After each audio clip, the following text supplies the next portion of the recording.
Yo, all right, cool. We have sound. We have voice. All right. I suppose I just wanted to there's a new update came out this month for yesterday, day before yesterday. Monthly dev blog for the Old Realms mod team for Old Realms. I realized since I just started the stream, no one is actually here yet, so I'm going to be reading this to myself. All right, I might just quickly read through it now for people who are watching the VOD later, and I don't know, maybe we'll read it again later on or something. I don't know, I'll go ahead and just direct people. I'll just direct people back to the start of the stream. That's cool. Anyway, so we've got the new update this month. They try to do the devs try to do a blog update every month or so. This one's a pretty big one. They're announcing the rune and enchantment system. So the next update to the mod is bringing dwarfs and also greenskins. That's both goblins and orcs, I believe, are going to be playable. And there was some speculation that we might be getting some sort of rune system, and indeed we are.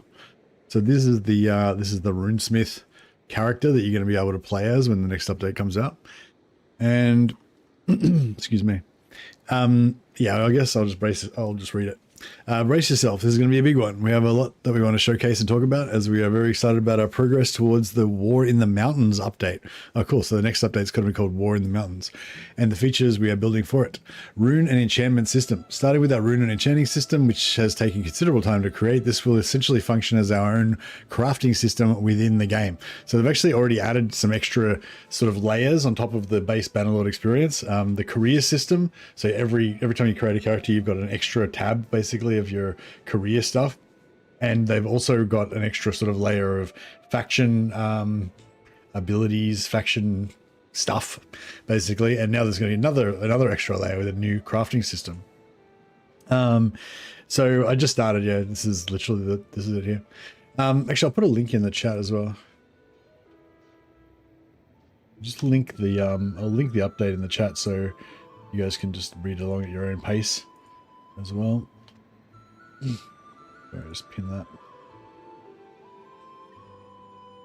No worries. To keep things balanced across all factions, we decided to also implement our interpretation of an item enchanting system. So all players of all factions will also be able to craft magic items. So some of you already noticed that we already have items distinguished by their purple color with traits. These will now be something that you as a player can craft for both weapons and armors. There are, of course, requirements. To be able to create enchantments that are applied to items, you or your companion needs to have an appropriate career, such as Magister, Rune Lord, etc. So I guess I'm understanding that it's only going to be like one or so magic careers for each faction. So Magister would be the only one in Empire. Rune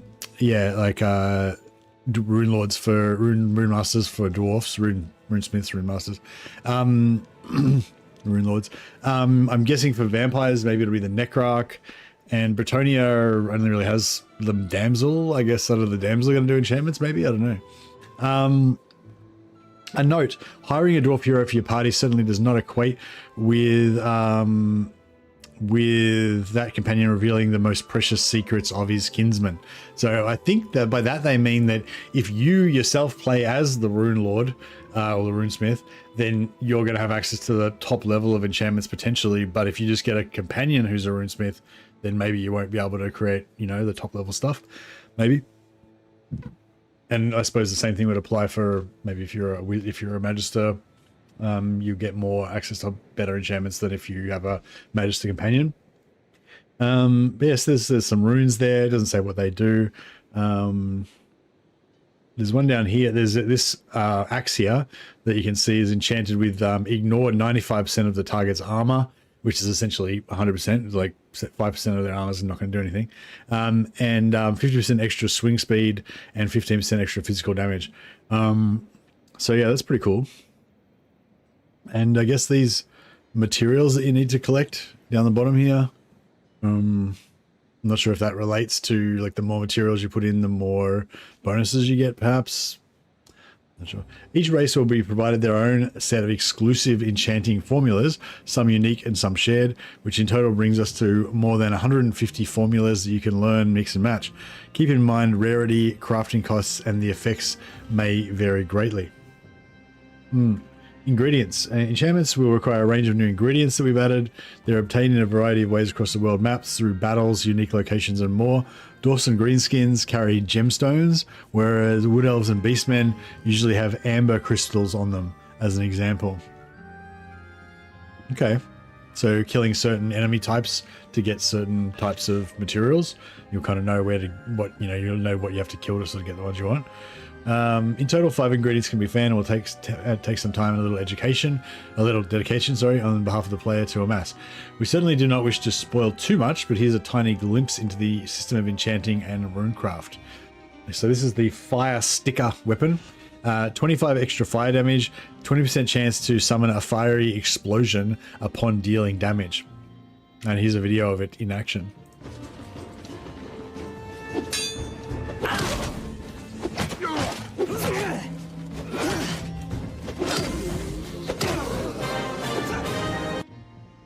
There you go. Exploding fire sword.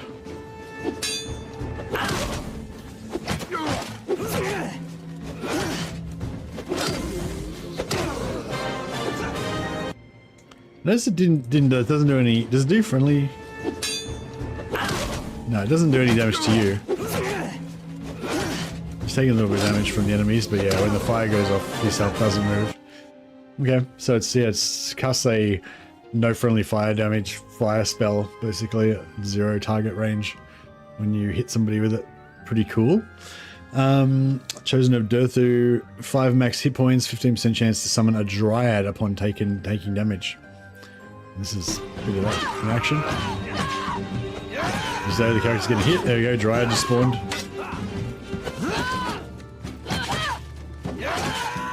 There we go, another dryad spawned.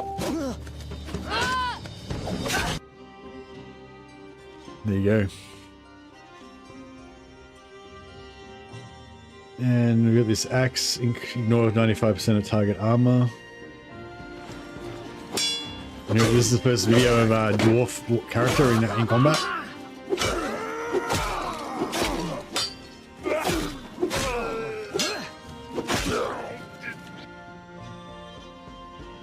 Very nice. Nothing really special about that, but it looks cool watching a dwarf just cleaving people with 2 hand axe.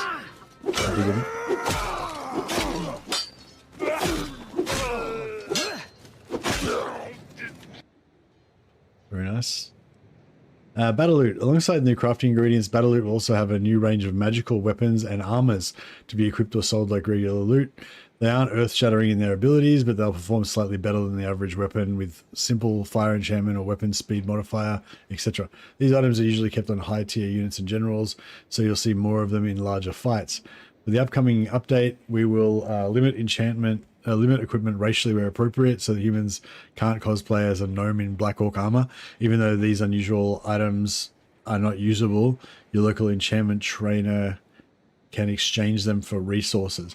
So you can see on this armor, so it says item is only usable by human. So you can clearly see that's an elf wearing the armor. So I think the human category would apply to humans, elves, and vampires. But if they bring in dwarfs and goblins, say, the dwarfs and goblins probably won't be able to wear it. I wonder if dwarfs and goblins would share a size category. I'm guessing not. I'm guessing a dwarf armor can only be worn by dwarfs and stuff like that. I was wondering though, I wonder if the helmets, because I feel like the armor, like the body armor, like an elf body armor could maybe be worn by a human, but an elf body armor couldn't be worn by a dwarf or a black orc, for example. But I kind of feel like a dwarf helmet could probably be worn by some humans, maybe, you know? So I don't know, it'd be interesting to see if all of the armor, you know, if it's just the body art, like maybe like the wrist guards and the boots, you know, I don't know. It would be interesting to see if all of the armors have that human only, or if it's just the body parts. For the update coming update will limit equipment when racially appropriate. Blah blah. Okay, so this is the runesmith career. it's a bit hard to read this this text here, but their career ability. The runesmith utters ancient incantations passed down by venerable Thungni himself, the ancestor god of runecraft. Reduce the cooldown of the next rune ability by 15 seconds. Every point in smithing reduces the cooldown of Wisdom of Thungni by 0.1 seconds. So if you have 330, that'd reduce the cooldown by 33 seconds. And I assume you'd have other things that would also stack with that, so you could probably get the cooldown down to like really low. If a rune ability is available to cast, the next rune cast in 5 seconds shall be empowered. Wow. Okay, so you can use this to either, if you got a rune ability you want to use, you can use this to make it become available faster, or if it's already available, you can use this to supercharge your next rune that you use.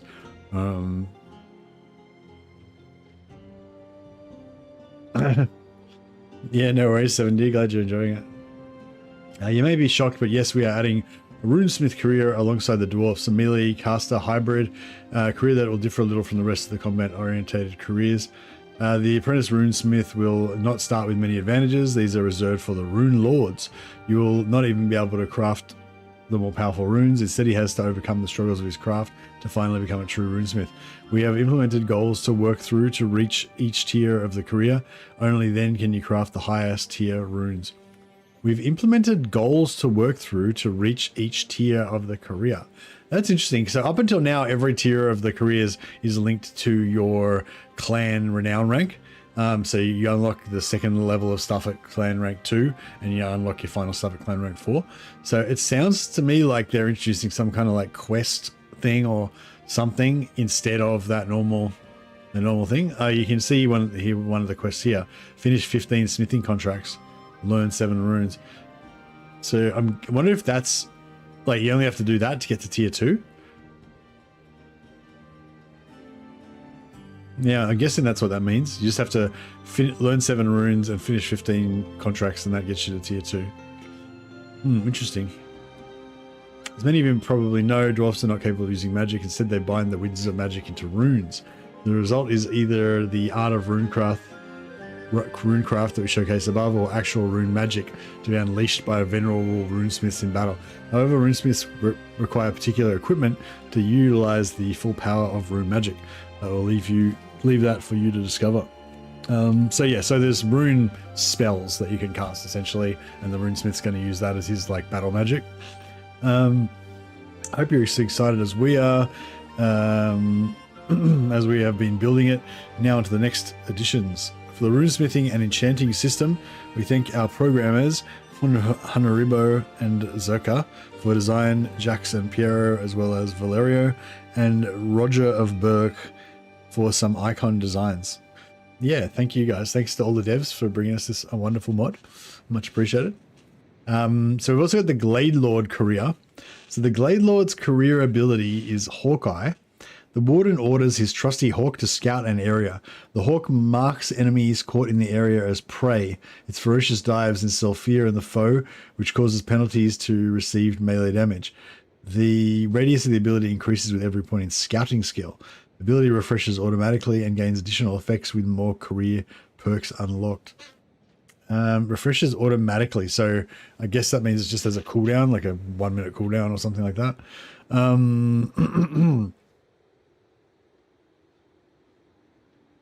Archery skill now counts towards ability.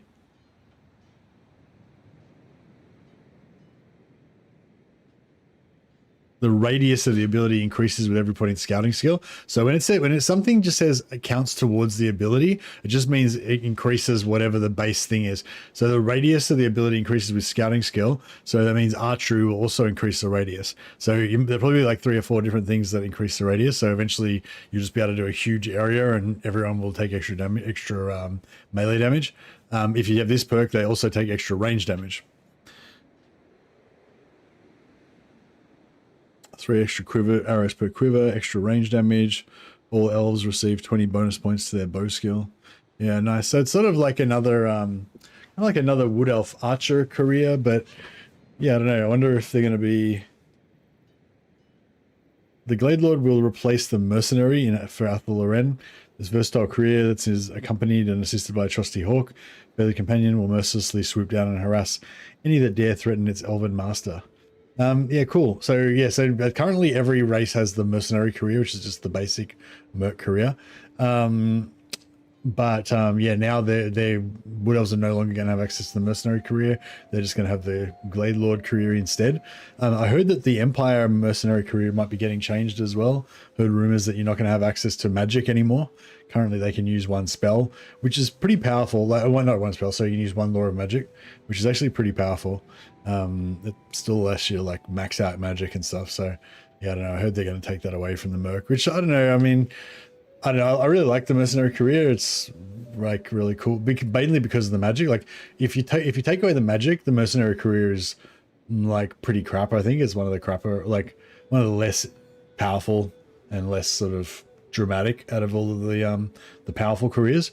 But with magic, as well as the other mercenary stuff and the additional companions, the mercenary career is actually, you know, pretty good. Like it's kind of comparable to a lot, like it's, I don't know, it's very flexible, allows you to do a lot of different role-playing kind of ideas and stuff. But yeah, so I don't know, I'd be interested to see what they give you instead if you play as the mercenary, if they take away magic. But yeah, because I feel like, I don't know, like I guess currently the mercenary is kind of reminds me of like the Dungeons and Dragons, like fighter mage multi-class kind of thing.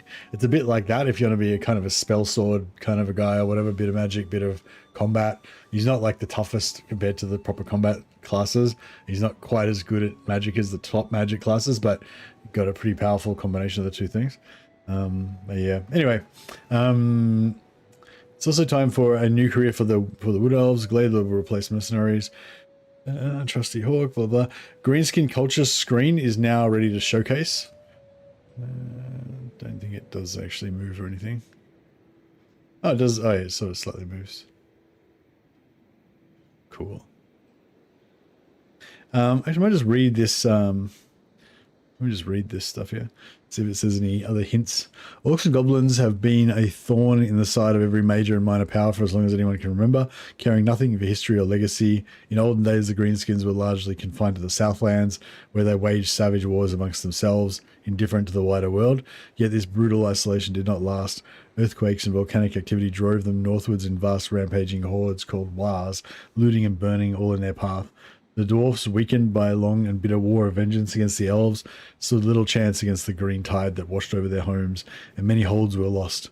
Ever since, orcs and goblins can be found in great numbers all over the planet, being outnumbered only by the Skaven, with whom they often waged wars deep underground. There you go. Not sure when it's going live, Javins. I think it's still a few months away, but yeah, not sure exactly. Hopefully, it's getting close. I think, I heard from one of the devs the other day that they're planning on holding back the release until after war sales.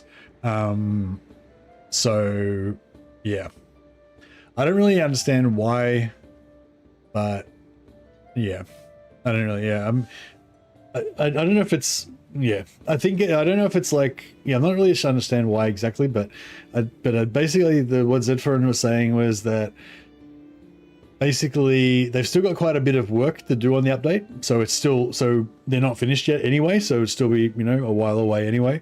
But also additionally to that, the war sales update, not the DLC war sales, but the update to the base game that's coming alongside of war sales, he said that the DLC, this next update, the greenskins and dwarf update, is going to be built on the new release, you know, this, you know, whatever version number it is that comes out with war sales. So it won't include the naval combat and all that stuff from the war sales DLC, but it will include the like stealth and sling and weapons and all that kind of stuff.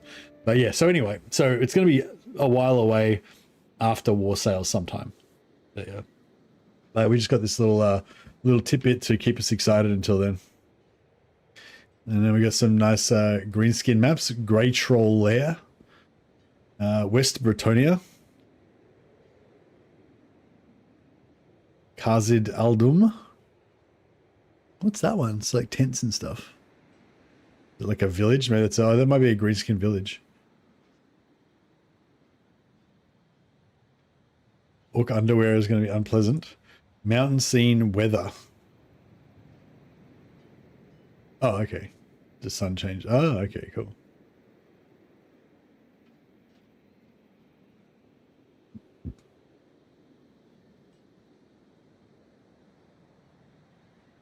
Cool. For those of you who managed to get this far, we hope you're as excited as we are. As always, we will continue to update you on our progress, and hope to see you over on our Discord. There you go. So yeah, that's the latest update, and yeah, some cool stuff there, and yeah, just thought I'd highlight that for you guys in case you missed it.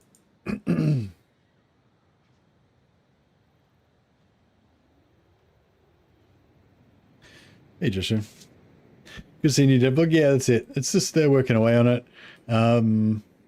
Yeah, I mean, it's it's a relatively small team, I think, and yeah, I'm just looking forward to many years of future development. We might have to wait a fair while before this next update comes out, but I'm sure it'll be worth it. I've started a new playthrough as a criminal empire mercenary using the mod Forbury to have a crime network while I take merc contracts from factions. Character is named Glitteric Butterbeard. Nice. Sounds like fun. You have to let me know how it goes. Alright, so I don't really remember what we were doing now. We were trying to get to tier 4, but then we got to tier 4.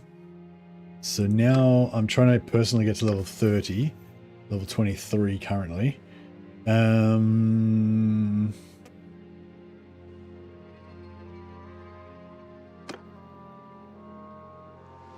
Yeah, basically I just want to get my combat skills. Oh, that's right. We just got rolled.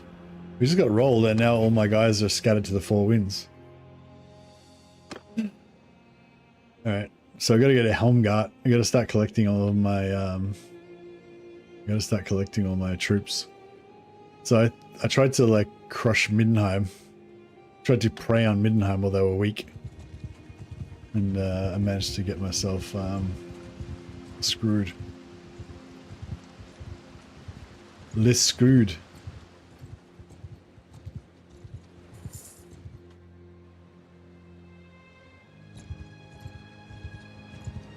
That's me, 1 versus 1.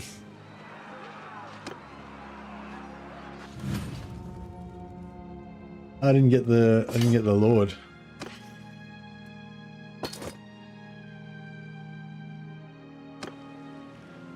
I was hoping to try and catch the Lord, but I didn't get him. I wonder if we can kill all these 14 guys.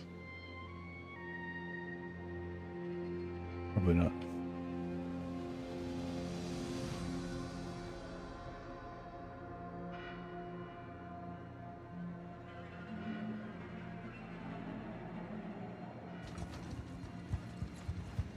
Cool.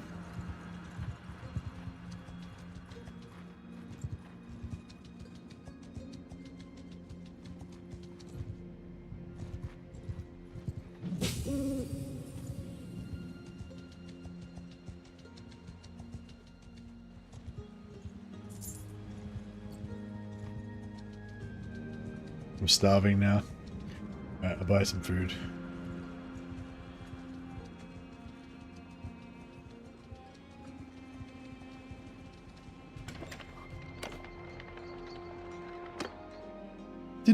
What? Did I just say one of my guys was...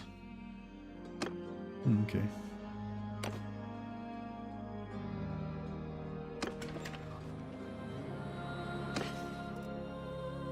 Have you tried all the careers, or is there something that you haven't tried? Yeah, I haven't tried the Necrarch. I've not really tried the Waywatcher. I started it and then I just didn't like it, so I quit. Yeah, Necrarch and Waywatcher, I think both those ones I'm not interested in and haven't bothered trying them.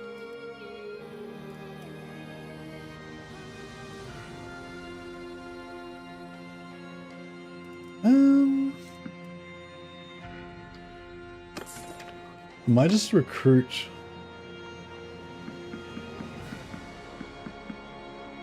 some troops. Did I buy food? I don't think I did.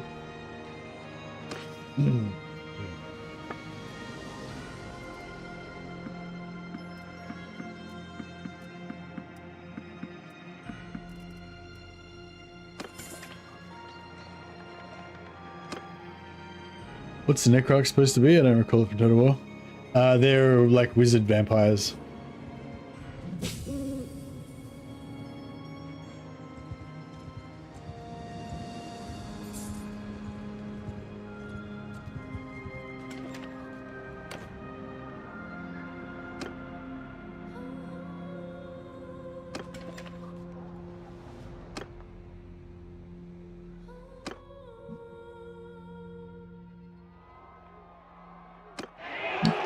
I just forgot that I didn't have any companions to actually fight in that, so I was unlikely to have a companion win it for me since I didn't have any companions with me.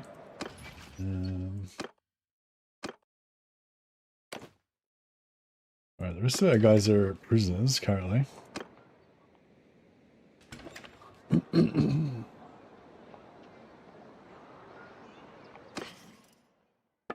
Might just sit here and do some smithing.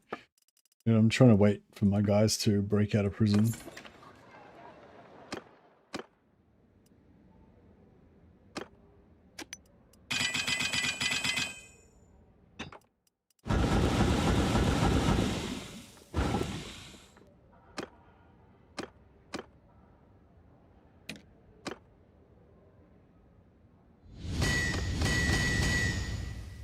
$219. We get to 225.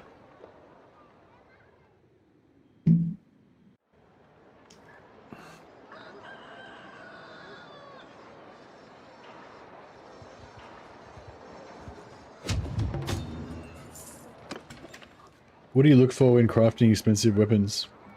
You mean what qualities do I want in a good weapon, or do you mean what sort of what I use for materials?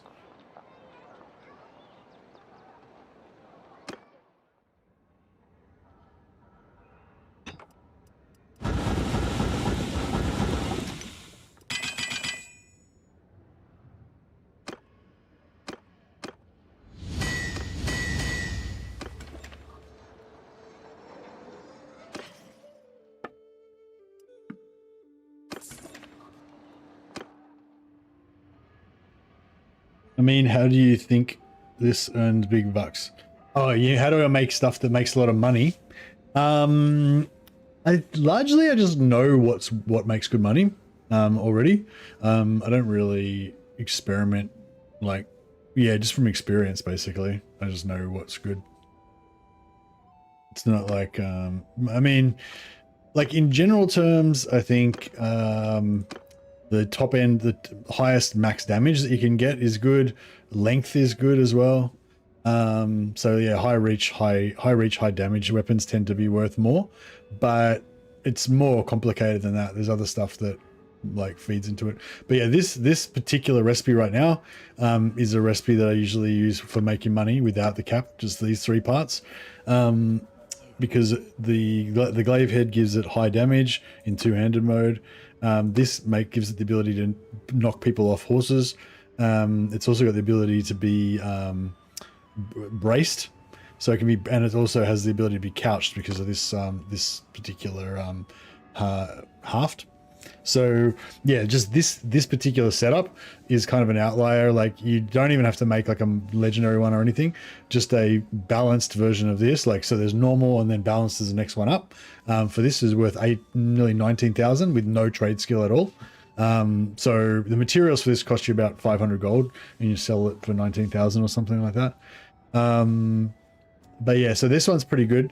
But because its average parts level is low, the maximum you can make it, the best possible version of it that you can make is balanced. So when you have low smithing skill, or if you're not planning on being a smith, this, what I call the money pole, this particular recipe that I got from Day One, is really good because it's relatively easy to make them. Yeah, like I said, 19,000 for a balanced one. But even if you make a bent one, they're worth about 9.8 thousand each. And yeah, like I said, the materials only cost you like 500 gold. But if you are going to be a master smith, then it's worth just putting a cap on the end of it. Not that one, because that gives that one's worth fine steel. Maybe this one. It's only uses normal steel. And you can also go for a different shaft, like a tier 4 shaft or something. Try to keep the couching still. And that way it'll have a higher average level, so you'll be able to roll legendary. So it's not really a big deal because for me, because I don't have very high skill, I'm not that likely to roll legendary anyway. But if I was going to go for a master smith who's with like 300 plus, 300 plus smithing or whatever, then I would go for I would make a recipe that's slightly better so that its ability has the ability to go to legendary. It's going to cost more, but if you roll a legendary one, it might be worth like 50,000 or something like that. If you want to make, if for some reason you wanted to just make weapons that are worth a lot of money, two-handed swords are quite nice because they have a bunch of different recipes that are good for expensive weapons. But I don't really smith to make the most expensive weapons. That's not really the point of it for me most of the time. Like, it's pretty easy to make a crap load of money from smithing with lots of different recipes. You don't really have to particularly use a really high, expensive one. So, I don't usually bother going for a legendary one. I usually just go for money making purposes. I usually just go for this. Makes like 18,000 a pop. If you need 100,000 or 200,000 gold, you can just smash out a few of these and you're good. If you want to get going fast with money making, javelins are really good too, because if you from when you're right at the start of the game, because the thing that's so good about javelins is there's so few recipes. Like, that's every single recipe from tier 1 to tier 5, every single head there. Like, you can unlock every single recipe in javelin really quick, and then you can be making jarids with the tier 5 heads. I think they're worth about, I don't know, 6,000, 7,000, something like that maybe, if you make a decent one. So not quite as good as the pole arms, but you can get this unlocked in like 5 seconds, not 5 seconds, but very quick. So that's pretty good, accessible, fast to get going, good money, good experience. But yeah, those are a few, but there's there's shitloads of recipes that make shitloads of money. But yeah, really what I'm looking for at the moment is not really money making potential, but experience points, like stuff that's like high tier in terms of how much experience you get from making it, so that I can get my levels up. But I think quite often things that are worth a lot tend to also be worth a lot of experience. So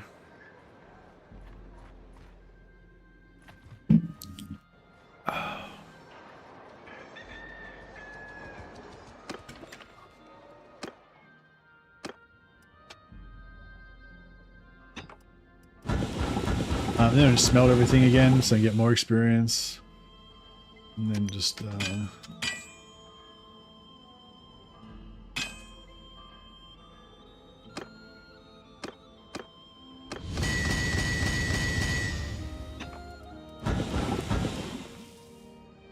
just need 3 more points.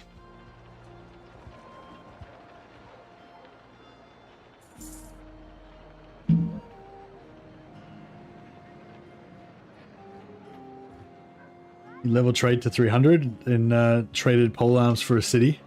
Nice. Yeah, I never really bothered to do. There was once or twice I've been interested in trying to make a trader so that I could get to 300 so I could buy cities, but I kind of realized that it wouldn't really be very fun. I'm sure you probably figured that out when you made that trader. It was like, I don't know, you probably got a little bit of a giggle out of the fact that you could do it, but in terms of like most satisfying fun playthroughs, I don't imagine that it would have rated very highly for you. So yeah, so I kind of thought, like, I like the idea of it, but yeah, I never actually could be bothered like actually doing it.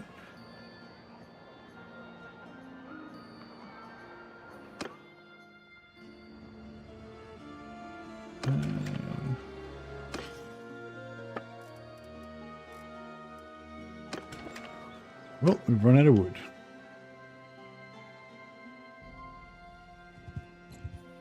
How are my guys going? Regrouping in your party, moving to... Boganathan's usually got heaps of wood, so we should be able to get to 225 easily.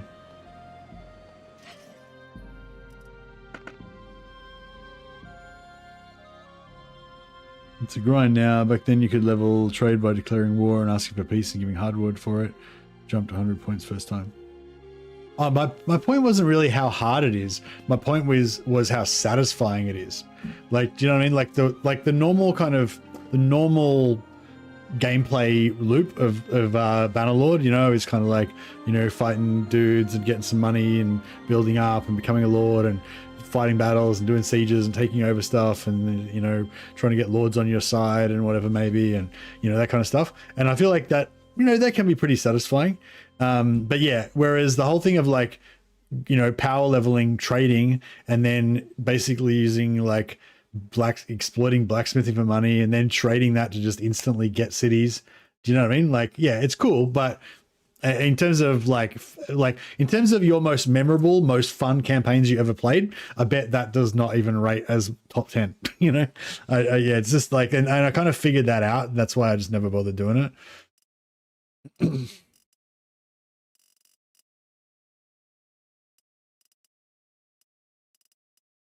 But I guess just because it isn't like the best campaign ever doesn't mean it isn't worth doing once. Just do it once just to try it out. Sure, it was a bit of fun.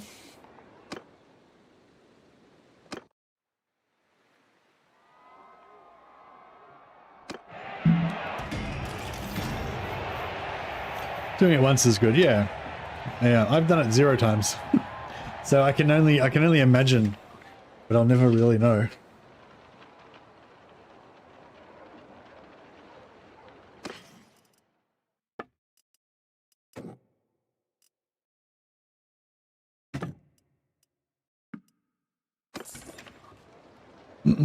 Okay.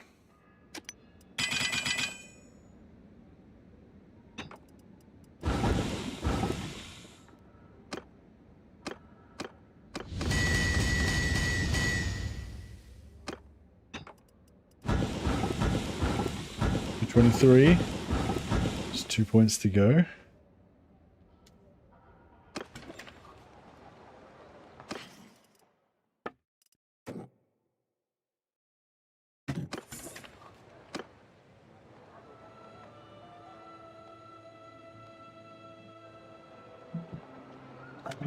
I think you can still export. I think you can still exploit trade up. Somebody was talking about it the other day, but I forgot. Like, I didn't care because, like I said, I'm not really interested. But yeah, I think you can still cheese it up somehow.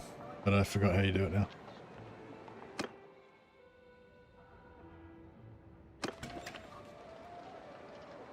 What's the keyboard shortcut you're using to quick craft? Spacebar.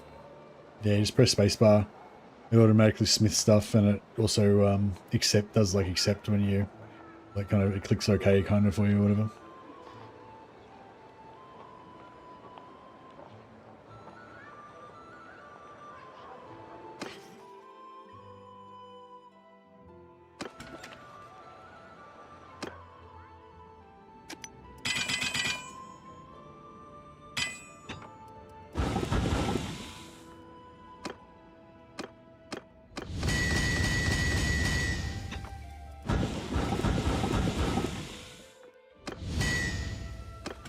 One more point. All right, maybe one more day should get it done for us. We'll be we won't have to do anywhere near as much smithing anymore.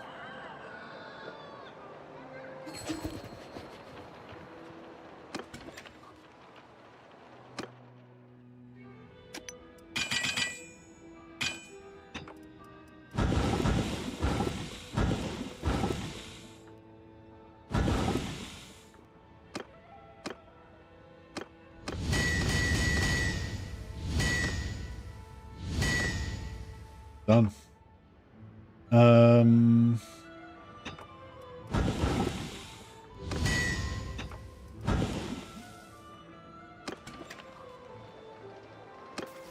Hey, man, Flish. All right, so we've finally made it to 225 smithing, which means that we've got our +1 endurance point. Leave, come back in. So yeah, there we go, 10 endurance. So we're now, yeah, we basically have the potential now to get up to 330 athletics, 330 riding, which will give us a shitload of extra hit points, even though we've already got a crap load anyway. Excuse me. Now we just need to go and beat the crap out of lots of people and get our last 7 levels. 7 levels? 8 levels. 7 levels, I think.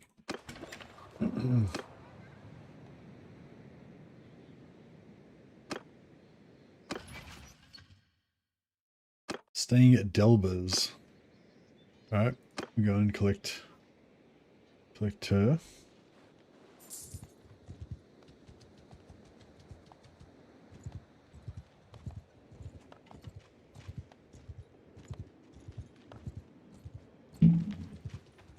We will trample your puny body Whoops. beneath our hooves. Raksul.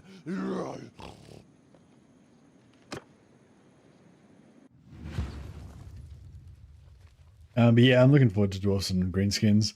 I haven't really seen much about the Greenskin like faction, faction stuff. Oh, what? Oh, our companions are back. Just nuking everything with their magic abilities.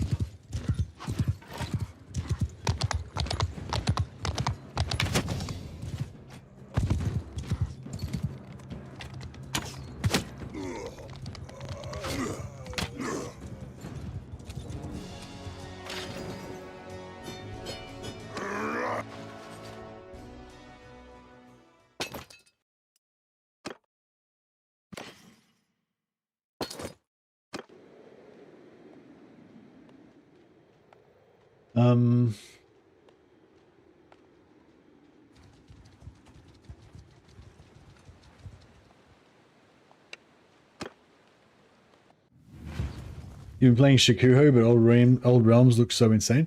Yeah, what do you like about Old Realms? Just like the dragons.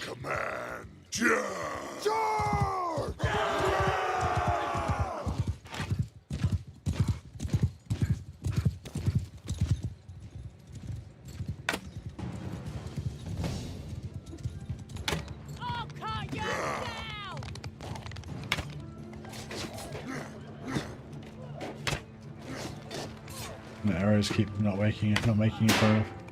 I'm just a bit worried they're gonna cast spells on me. Yeah, oh fuck, see what I mean? I knew that shit was gonna happen.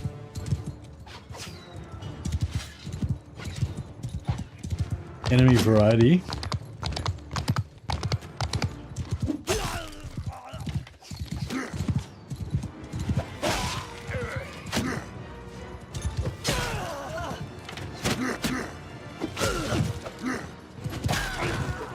Man, this flavor's sick. Yeah, I've been kind of wanting to play vanilla, because I really love Old Realms because it's got all this extra stuff in it, and the career, as a sort of RPG game, it's really cool, way better than vanilla, because you've got this career system and you kind of these sort of pseudo magical powers or warrior priest spells and stuff like that. You know, some of the careers give you heaps of extra companions and all this kind of stuff.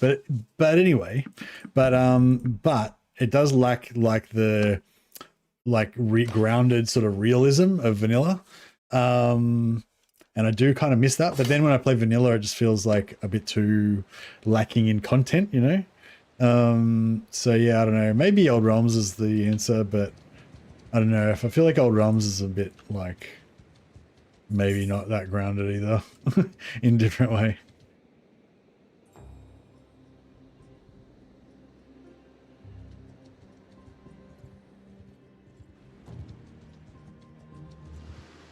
Won't be long for War Sales to drop now. Oh really? When's it supposed to come out?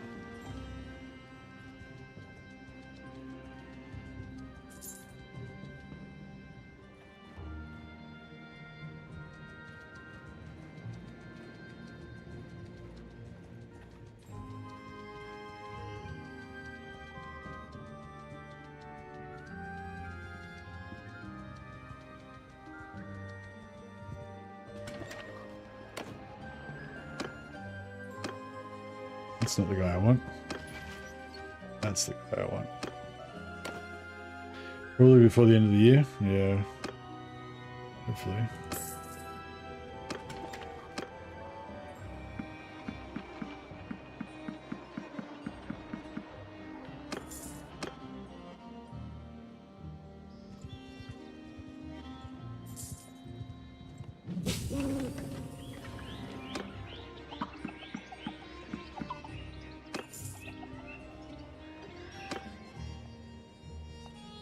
Sorry to hear that, Dome. Yeah, that sucks.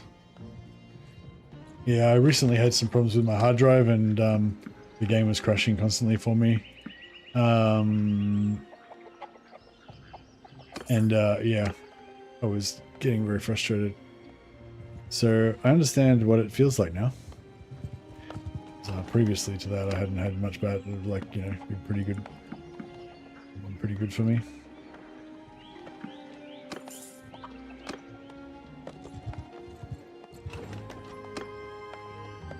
That's weird. Why I've got knights. I've got Empire Knights and no vampire units coming from my castle. I would have thought that since my natural race is vampire, that would have made them vampire units. Maybe it's because I'm part of the. Maybe it's because I'm part of the Empire at the moment.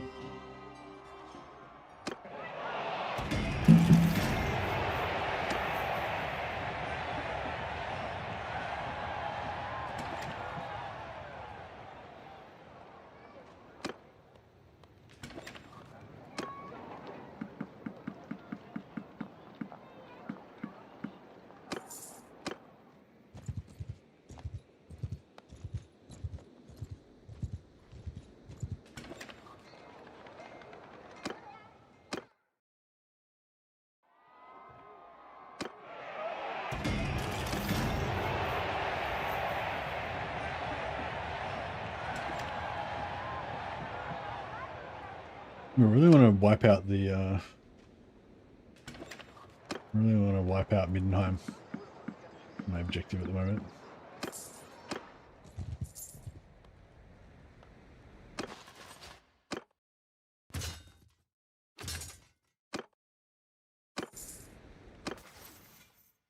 Another stat point. All right, so we can go for Vigor now. So we've already got both our Vigor points here. So we've got, yeah, +1 Vigor from smithing, and we've got, no, we don't have our +1 Vigor from athletics yet. We've actually, once we get that, we really got 8 Vigor. We need 2 more points and get up to 10.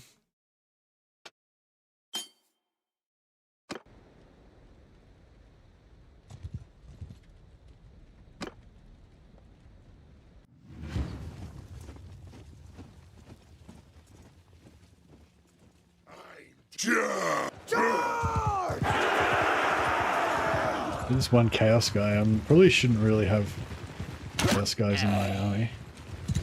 Get rid of him.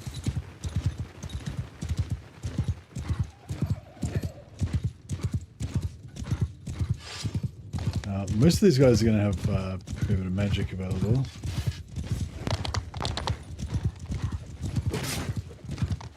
It's swing and miss.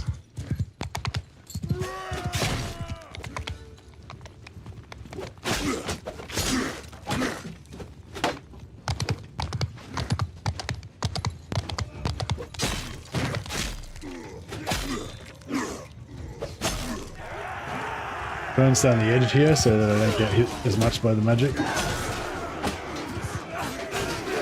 This glaive's pretty nice. 6 damage.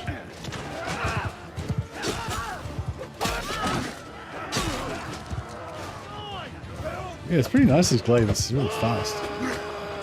Well, it is now anyways. Now we've got a pretty high score.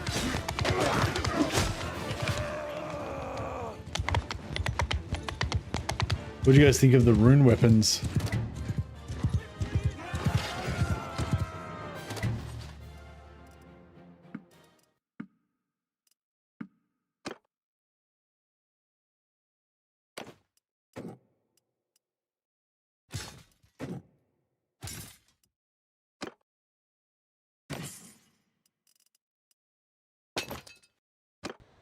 Hey Shimakaze, what do you think about the rune weapons?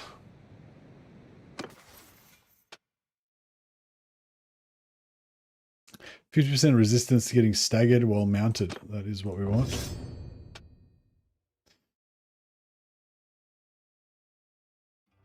+5 hit points to troops in your party. Yeah, why not?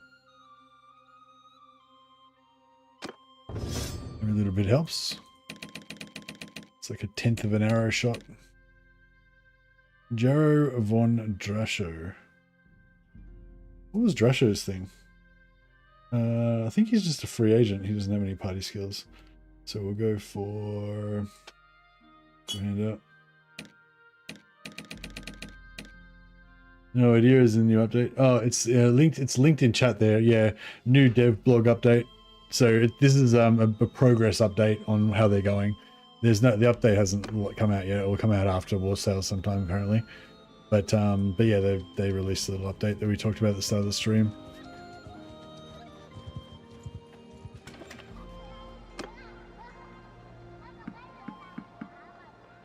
Don't want any of these religious troops.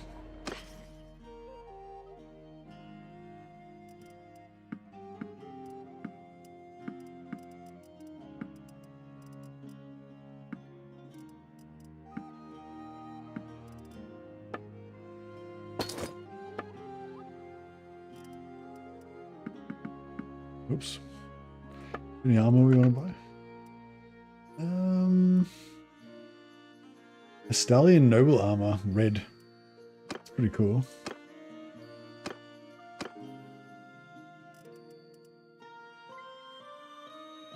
Slightly better than what he's wearing. It's got a bit of panache.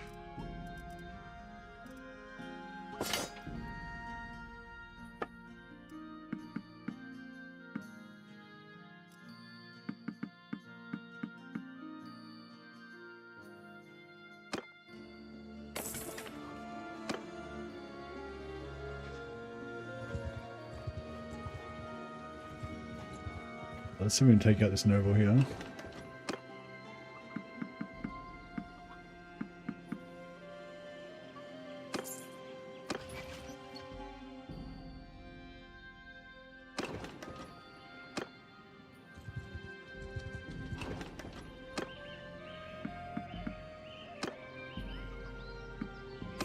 Just taking all melee troops.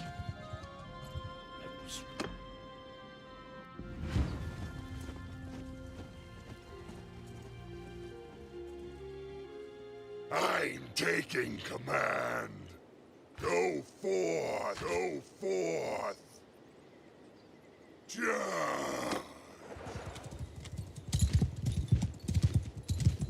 It's my two vampire warrior companions. Dresho and Zibber.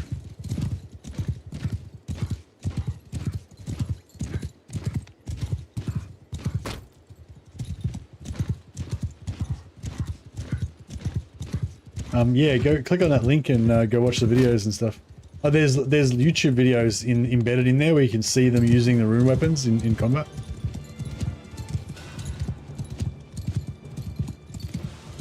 Magic weapons besides more wind regen. Oh, are there magic weapons that give you more wind regen? I didn't even know there was such a thing.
Trying to level up my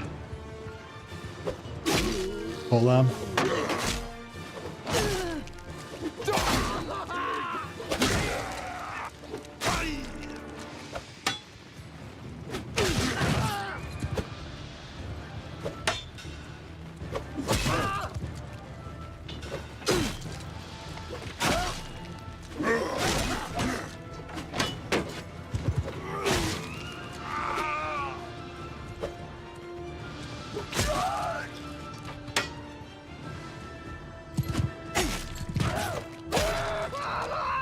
Really healing myself. Get like 1 or 2 hit points every time I do 200 damage.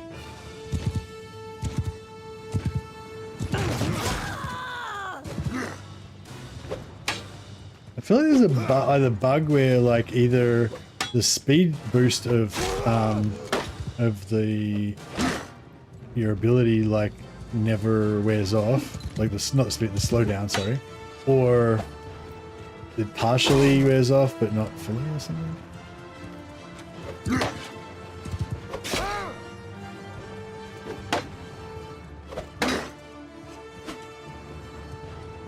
See, because yeah, I don't know. Seems to go forever.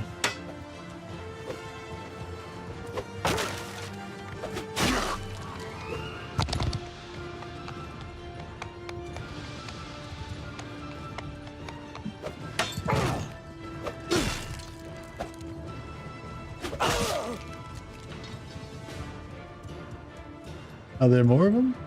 Oh yeah, up here.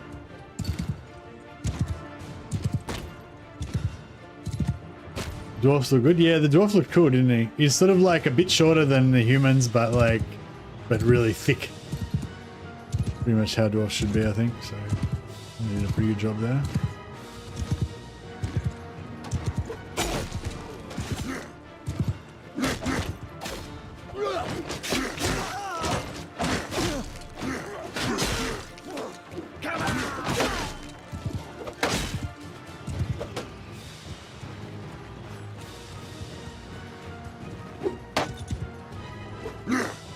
Sage yourself.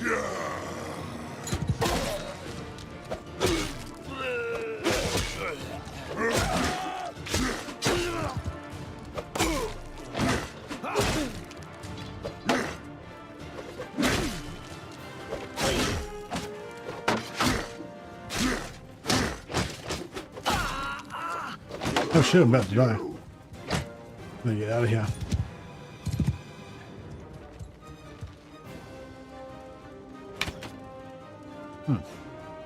Swing and a miss.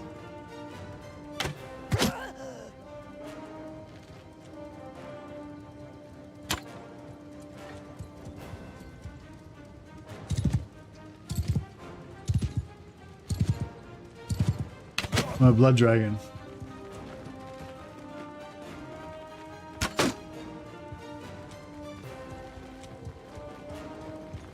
So no mistfall for me.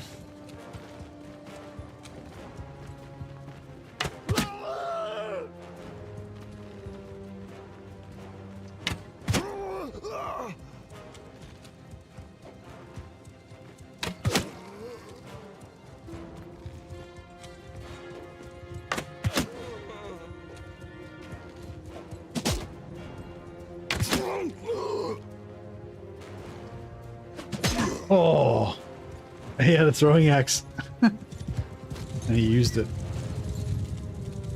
Used it very effectively. This Preceptor Knight Reichsguard looks pretty cool.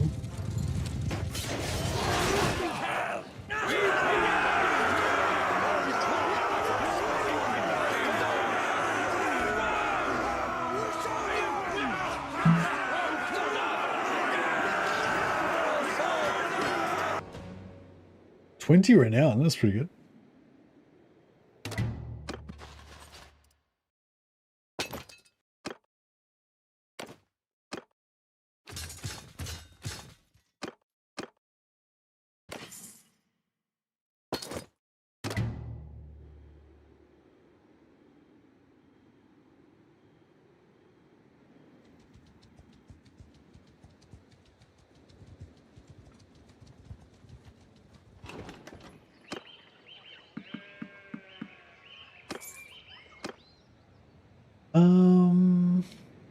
We're still at war with...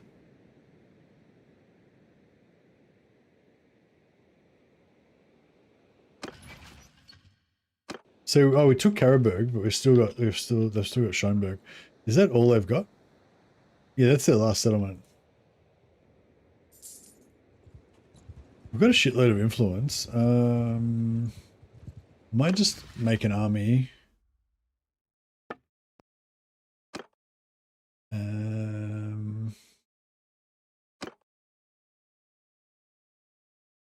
Yeah, I'll just make an army of all the closest people.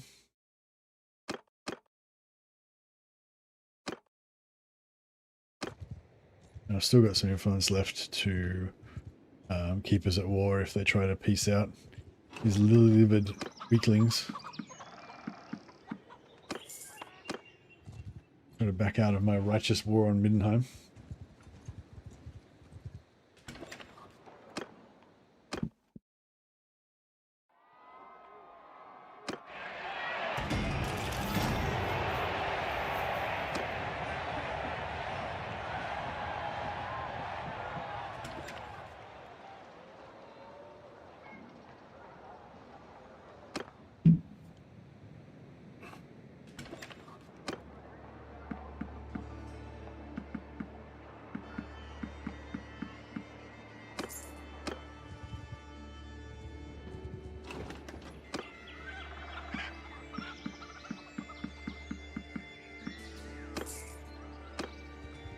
Huzzah.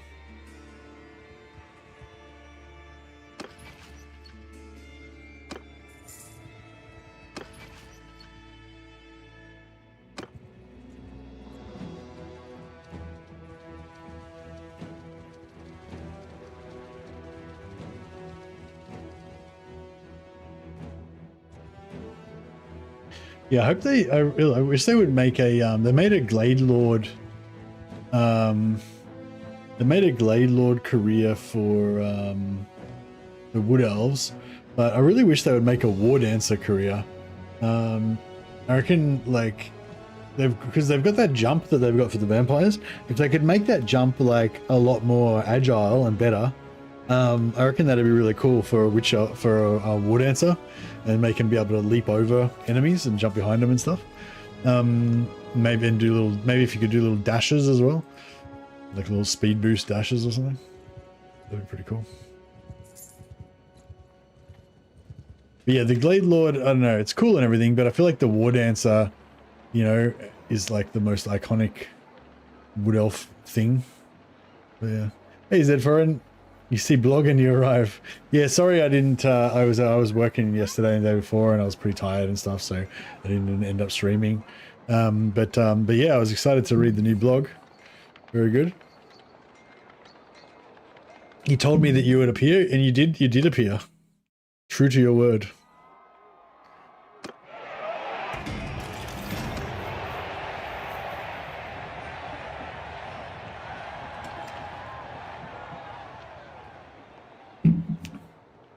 So are you now free to talk about all the things that you wanted to talk about?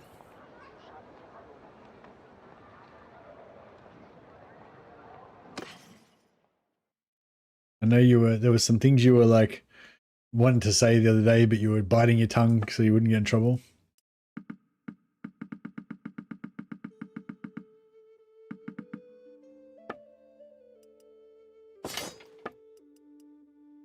Still have many things hidden. Yeah, I don't know if it pays too much to talk about things like way before they're coming out, you know, like it's, yeah, there's definitely a thing of like overhyping too early kind of thing. But yeah, but I think the monthly updates are good though, because it kind of keeps people interested in the mod and gives people something to, keeps it kind of in the, you know, keeps people talking about it a little bit and stuff like that without it being too much, you know. And probably I guess for you guys as well, it's probably nice to have a bit of a payoff, you know, like as you're like working away on these maps and 3D you know, 3D things and I don't know what you call them, resources and stuff, and there's no real like, you know, it's nice to get to show some stuff off every month, so you've got a little bit of a kind of outlet, I guess, rather than just working away in silence, you know, in the shadows kind of thing.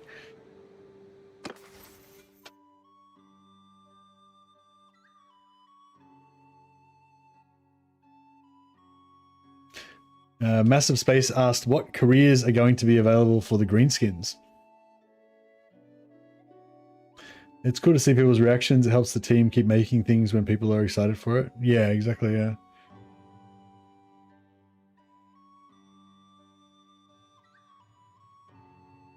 triple couch damage against shields, 40% less charge damage taken. Oh yeah, I don't really care about couch damage against shields, but 40% less charge damage taken. That's kind of cool. And then you also get where's the other one? I thought it was in athletics. Yeah, 40%. Yeah, so I've got like 80% reduced charge damage now between the two of those. That's pretty cool. That's not it. Wherever it was. Yeah. Not bad. Hey, Massive Space just did a Prime sub. Thanks a lot, Massive Space. You're awesome. Appreciate it. I'll put you on our roll of glory.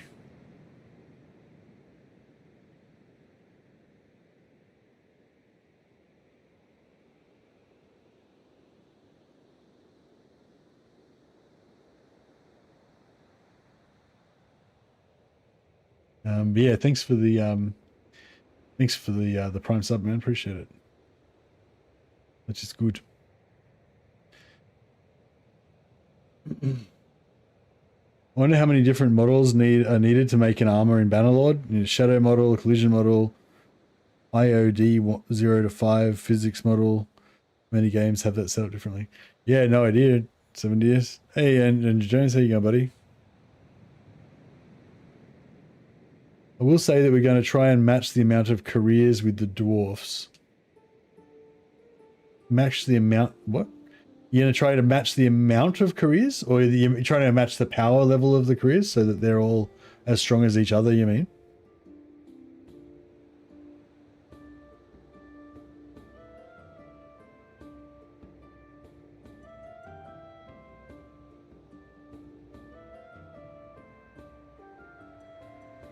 Oh, you're gonna try to have it's right. So just say you have like 3 or 4 careers for the dwarfs. You're gonna try and have the same amount of careers for the greenskins.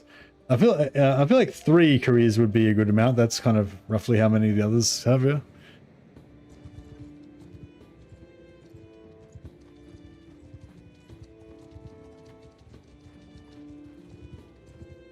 Oh, these are our armies coming.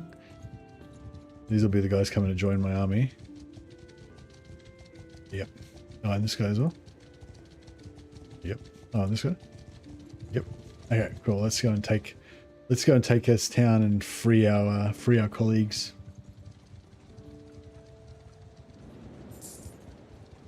Team likes making it. We like seeing you guys excited for it. Yeah.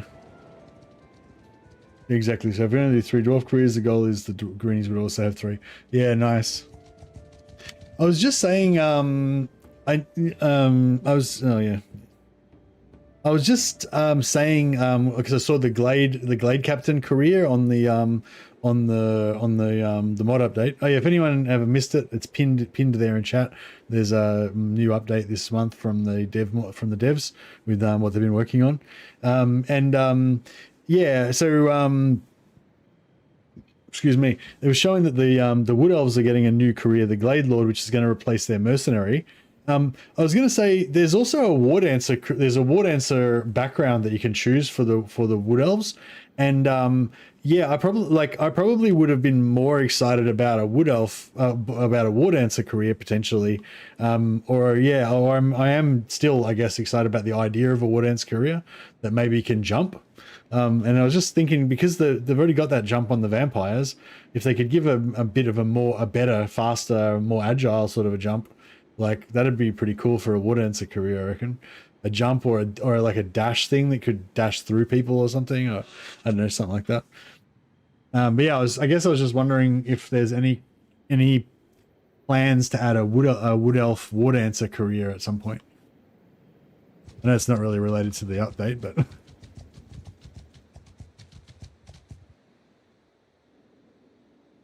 maybe. Cool.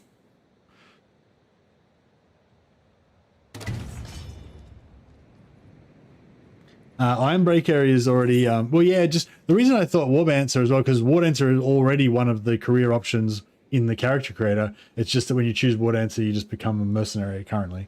So I was kind of assuming that you might want to fill that out later on at some point.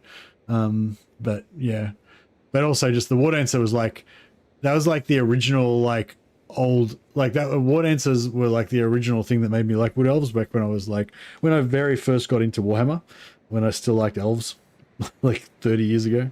So yeah, War Dancers have been around for a long time.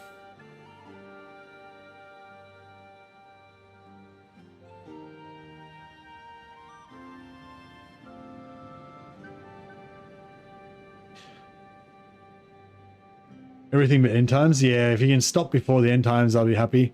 I wish that Creative Assembly would stop before the end times as well. I'm really getting a bit nervous about the end times. I feel like they're gonna do an end times DLC and they're gonna fuck up the whole campaign. I hope not.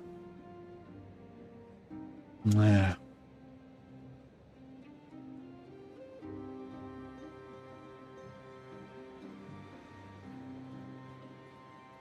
Like I'm really hoping, like I sort of don't think they will, because surely they wouldn't, because it'd be stupid. But like a part of me is really worried that they're gonna bring in some new thing in the end times that's gonna be kind of like the realm of chaos, where the chaos portals open everywhere and demons are coming through and shit like that. And when you win the end times campaign, it deletes your game from the hard drive. Yeah, that's it. And so yeah, so I'm kind of worried that they're gonna do some shit with end times, which is just gonna completely fucking destroy the whole game. But I don't know. We'll see how we go. Hopefully not.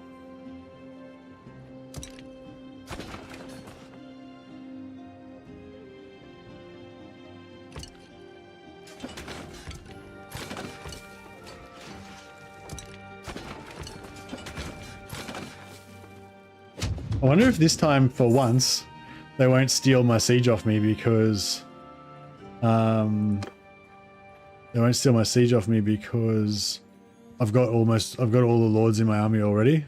There's no one left to steal it off me.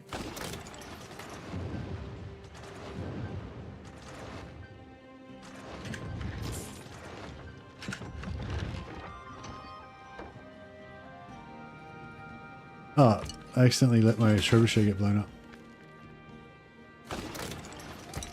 I think my engineer's a bit better now. He builds stuff a lot faster.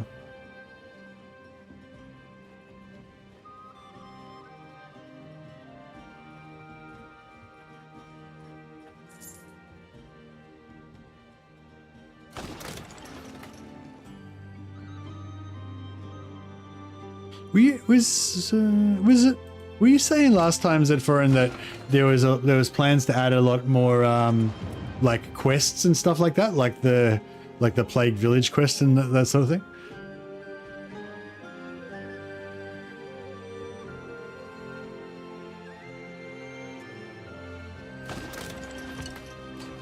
I think the yeah, I think that like the roleplay, like the kind of roleplay aspect of the game, of the mod, really, it makes me kind of want to do more of those like hideout missions as well. Like I kind of wish there was more hideouts and like maybe bigger ones with like different enemies and stuff. And like, yeah, so like I kind of like the idea of doing little Dungeons and Dragons kind of dungeons, you know.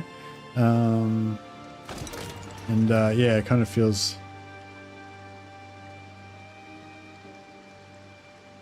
a bit like that. Yeah, I feel like they don't necessarily have to be really amazing, like, and they don't have to really be really complex and amazing and stuff like that. I think the main thing is you just want lots of them, like lots of them and lots of different ones.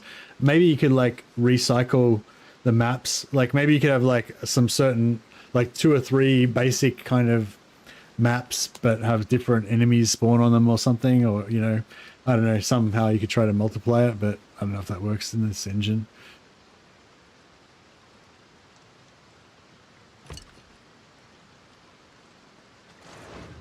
All right, I think these guys are ready to...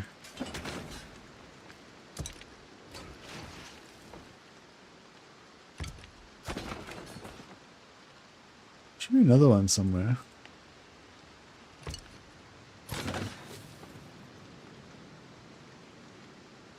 Have you seen with this month's blog, we fully intend to make the world feel alive?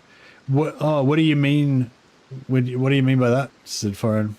You mean with the new like orc camp maps and stuff like that?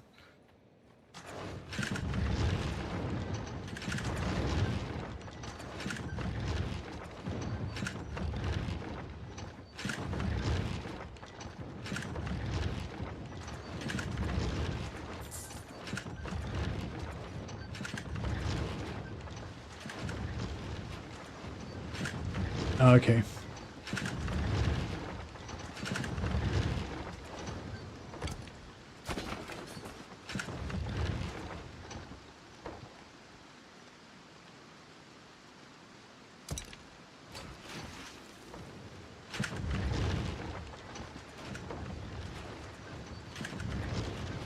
No, I'm losing my coherency.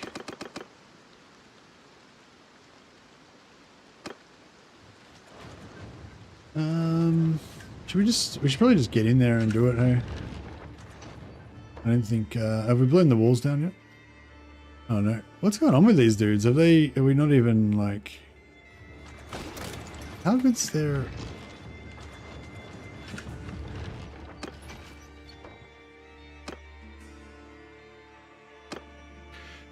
Should we just attack? Problem is with the walls not broken down. Okay, let's do it.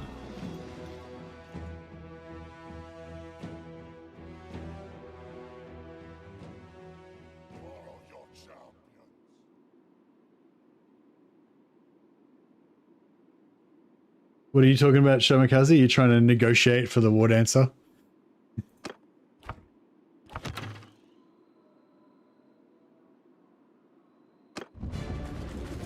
Ceasefire. Judge.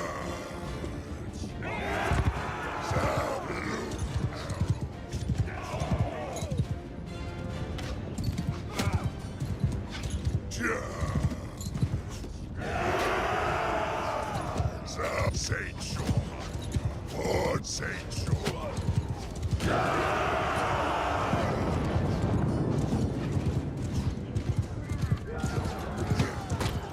I'm just gonna smash the door down. Alright. Do it.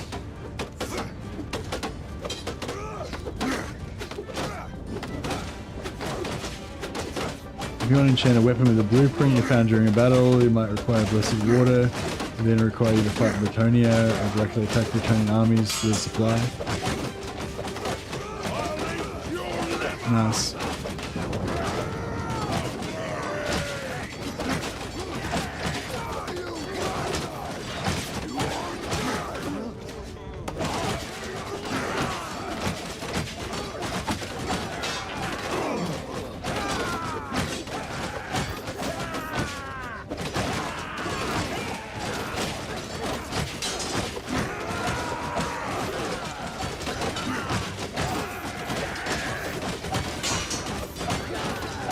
Adds a lot more depth to the gear in the world, in my opinion. Yeah, I guess I just didn't really get what you meant by making the world feel more alive. Yeah, I would kind of consider the world liveliness to be a separate thing from like the crafting and loot collection, but I guess I kind of see what you mean in terms of like, well, maybe not. Yeah, maybe I wouldn't characterize it as the world feeling more alive, but in terms of the world feeling like there's more treasure to find. I guess more hidden, or not hidden, but you know, yeah, more loot basically, more better loot, I guess.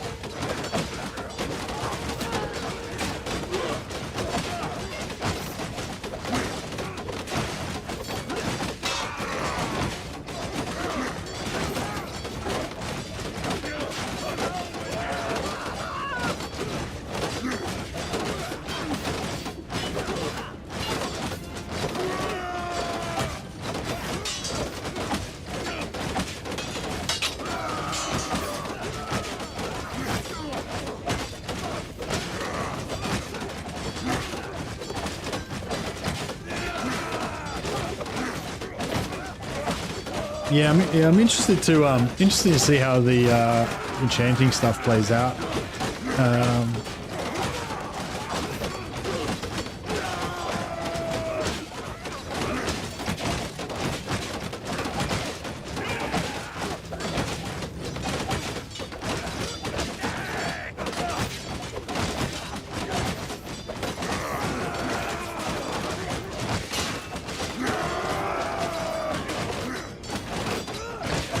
Oh yeah, of course. I'm sure there's lots of more stuff coming. But yeah, can only talk about what we can talk about.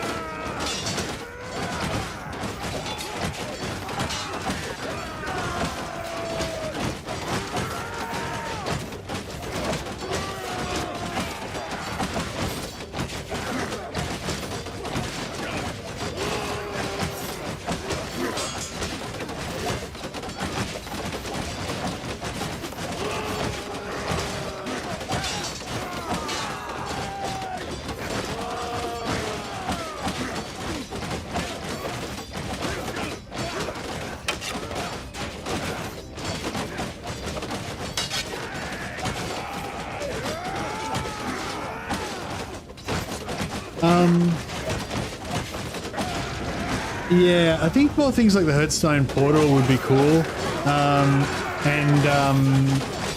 Yeah, maybe it'd be cool if there was like another tier of those, or maybe different, maybe, yeah, like, you know, I guess, oh yeah, so two things I was going to say is like, either you could maybe have like a higher tier that's even harder than the portal, the Hearthstone, or you could have like other like end game sort of things like that, but have them different. Like some are, you know, make them some like things that you need lots of AOE, mass AOE for, and other things that you can't really complete unless you have like a small team of elite companions that are super tough or something. You know, like. So there'll be like certain ones that are really good for like the Bretonian Knight to do, and then different ones that are really good for like the Wizard to do or something like that. Like could be kind of cool, and that way, like also, I guess, you know, might like I think like because I think one of the main things, one of the main reasons why you want more content, and one of the reasons why Old Realms is better than vanilla is because you have more content, is because it kind of extends the end game. You know, like it makes the game last longer.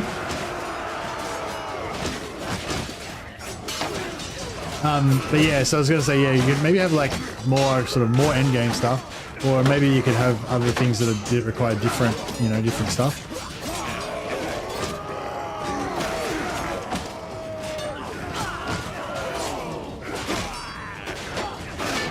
But yeah, I'm sure you've got some good stuff planned anyway. I'm looking forward to it. Looking forward to seeing what's in store.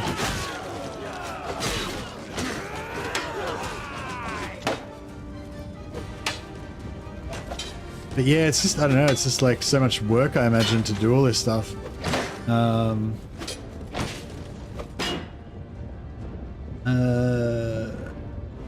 You mean like an enhanced encampment assault, where you go in with a small force of companions? That would be cool. Having more mid-game, end-game activities are important to us as well. Yeah, I think, because I think like Bannerlord, the early game of Bannerlord is already really fun. Like, you know, just starting off with a dude with rags with a shitty weapon, and then building his, you know, collecting equipment, building up a little force. You know, all of that early game experience of Bannerlord is already fucking perfect, you know what I mean? You don't even really need to add anything to it. And so, and with Old Realms, like your character power really kicks in when you especially when you get to tier 4, and that's really when the base game really just drops off and becomes fucking super boring. So it's sort of like the Old Realms kind of getting really cool at level 4, kind of fixes it a little bit and extends it a little bit longer, which I think is really good.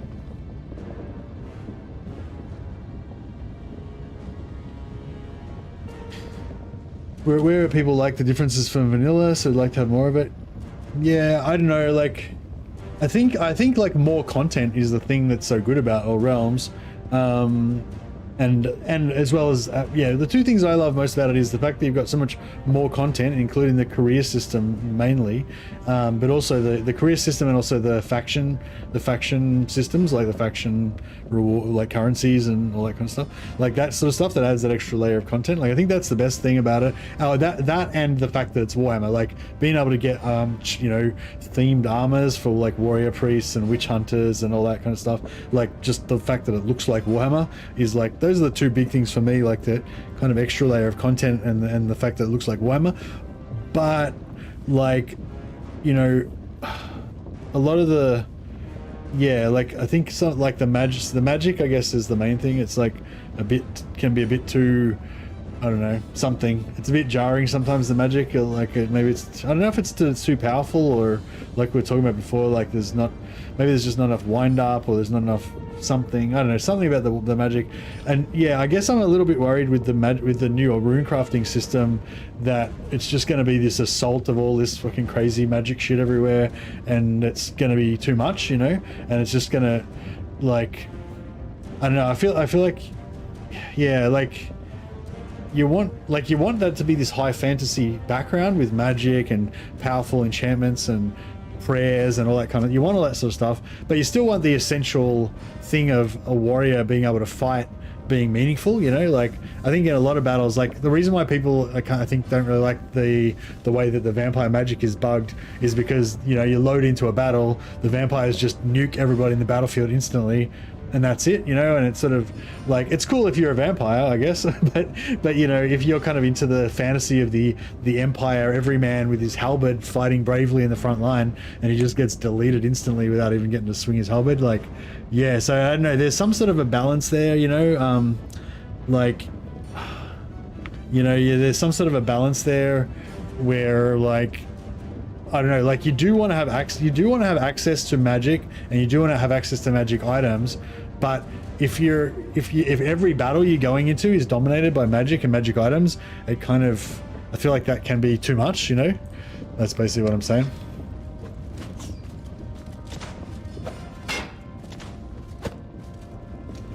I don't know what's going on here, but it doesn't seem to be working out too well for me.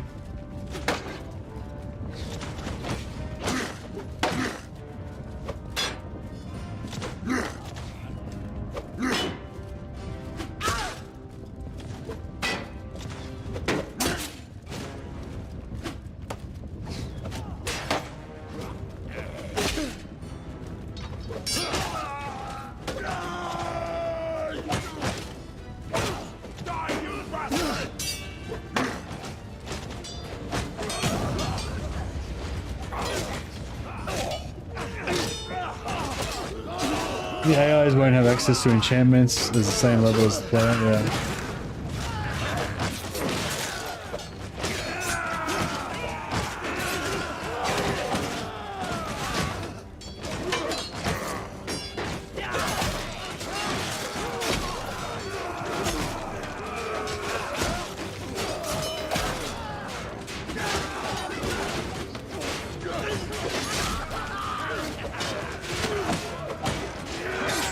Yeah, I don't know. I guess I just feel like with like magic and enchantments and magic items and stuff like that, I kind of feel like less is more in a way. Like, because like if you've got like if you're a guy and you got a two-handed sword, and you gradually played through the game, you've gotten a better two-handed sword, and eventually you've gotten a master crafted two-handed sword, right?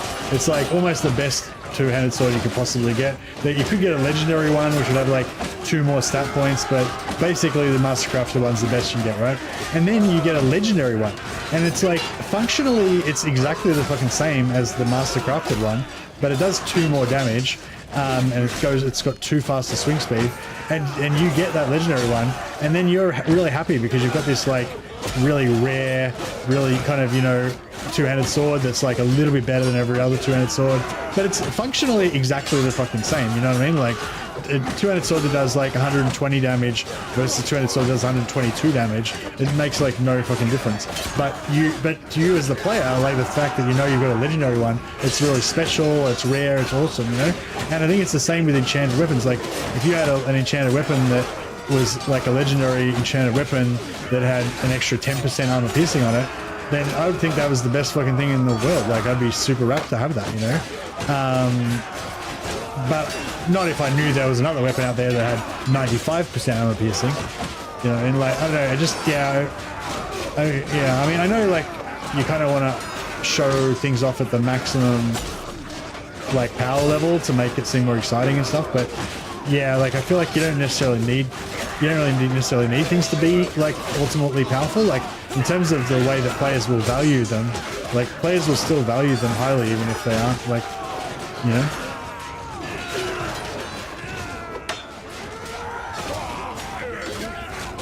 Anyway, that was just kind of thoughts I had.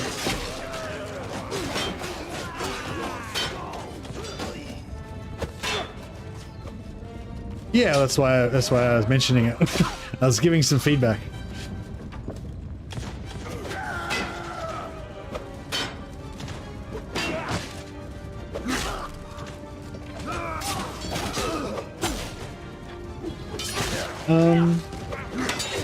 But yeah, I'm interested to see what it feels like playing with the new stuff.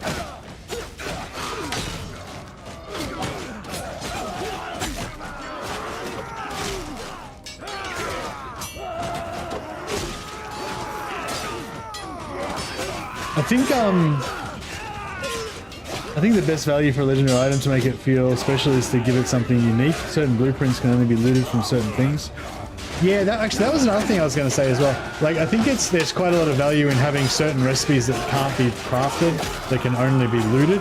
Like, they don't necessarily have to be unique. Like obviously Galmaraz and stuff like that would, like, unique weapons would probably have a unique power level you would expect and be like stronger than normal weapons or whatever. But I'm saying you could have like a special enchantment that you can only loot from goblin shamans, and it's a special itchy nuisance spell or whatever that's on goblin shaman spells, on goblin shaman staffs, and you can't like craft it. You can only, and it's not necessarily like the most powerful thing, but it's like you can only get it from that particular way of killing goblin shamans, you know. Like, I think that's another thing that's kind of like, yeah, like if you spread out the way that you get things, so that some things can be gotten through crafting, some can only be looted, you know, and kind of, yeah, spread out the different, then like it's just another way of extending the duration of the game, like making you like take longer to unlock everything and making there be more like rare things that you only unlock if you do a different style of playthrough and stuff like that.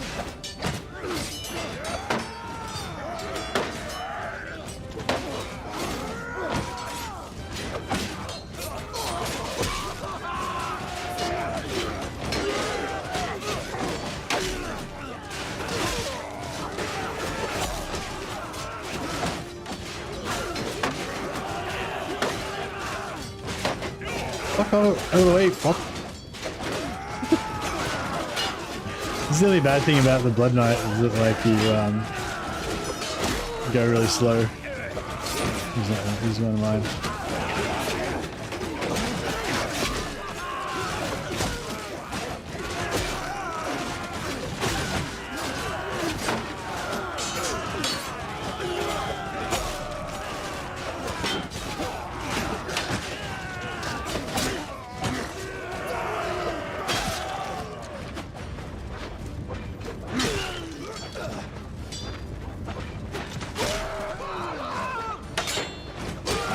Also some things that are exclusive, things like portals and headstones.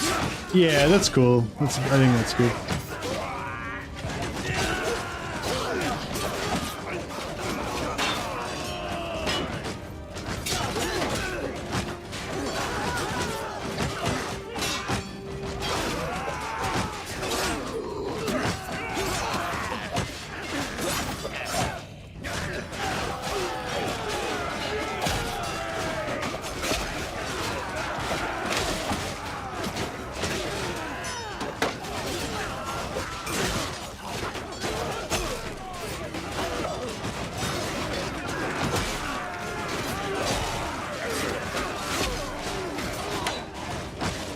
I've nearly healed myself.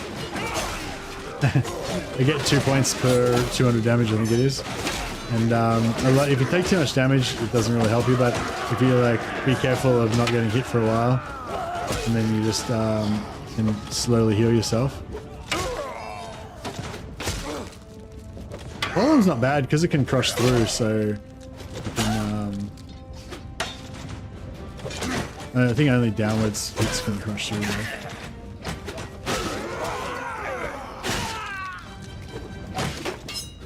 Yes, an hour later I will have cut my way through all these guys.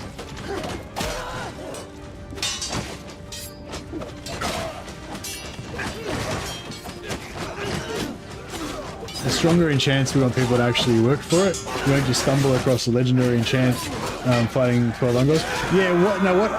Yeah, I got that. What I was getting at was, rather than make it just one-dimensional, so like weak enemies give you weak enchantments, medium enemies give you medium enchantments, and strong enemies give you strong enchantments, try and make it spread out sideways as much as you can. So have it like, you know, you can only get like strength.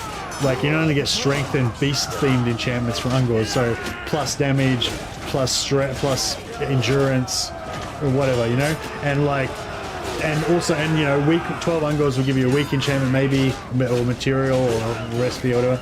Minotaur pack will give you a stronger one, Herdstone will give you the strongest one, but only in a certain theme, you know? And whereas, you know, I think you already mentioned in the thing that there'd be different materials that you'd get from different races. But yeah, so that's what I was sort of more getting at, like, yeah, like spreading the different enchants and materials amongst the different enemy types, but also amongst different quests and stuff like that. Like maybe certain ones you only can get from bandits, certain ones you can only, maybe, you know, new quests like the wizard's fucking tower or something, where you got to go up a tower and fight all of his summoned creatures or some shit.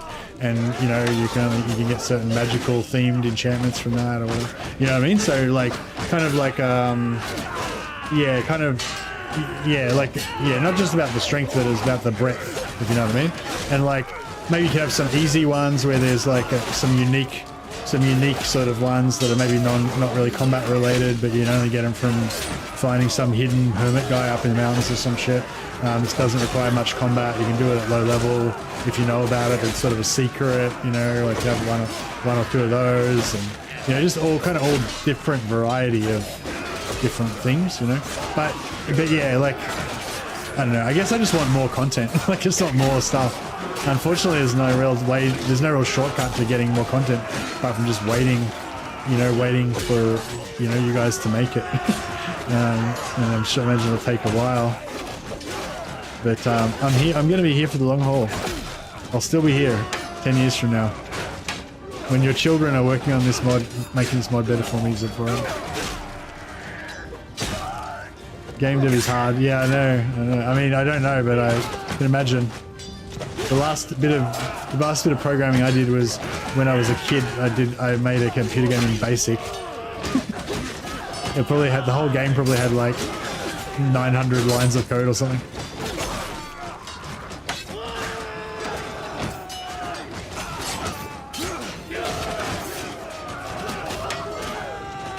That's my developer experience. Who the fuck just did that? Somebody firing a grenade launcher in here. Jesus.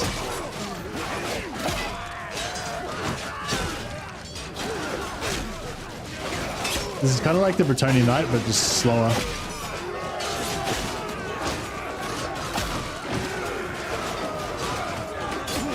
I'm pretty sure I'm doing more damage. I'm not sure if I'm doing more damage. I think I will be doing more damage eventually.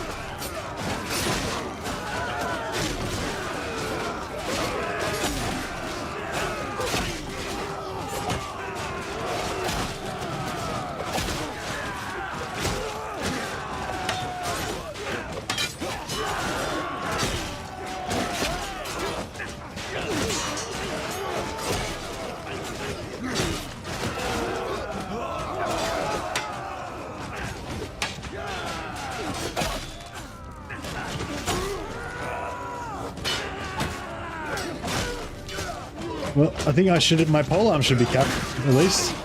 256. Oh, maybe it's not capped. And it's still going up.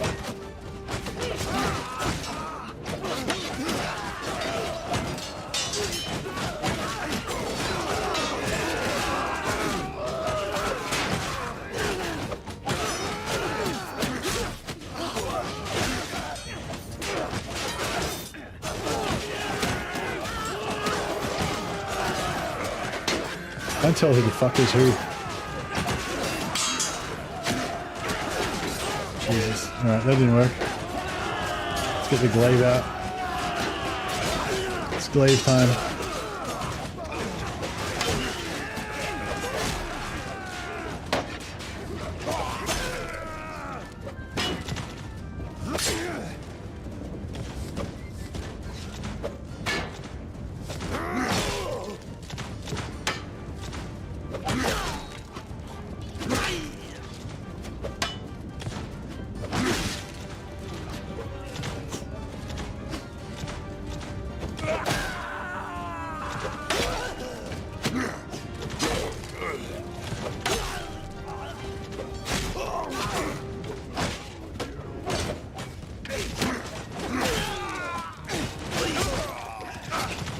I kill another 100 of these guys by myself, then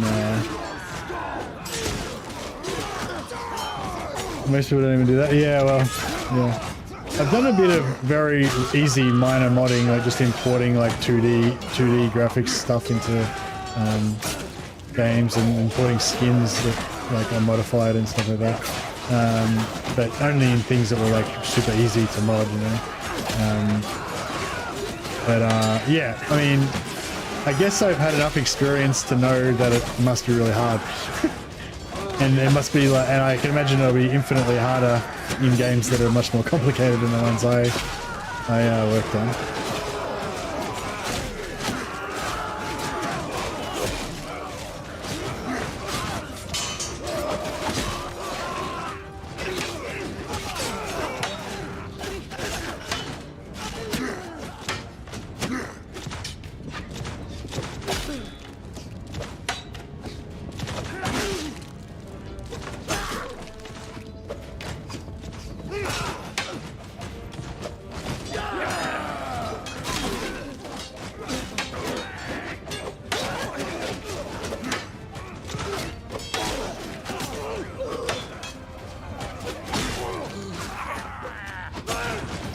Oh, fuck me.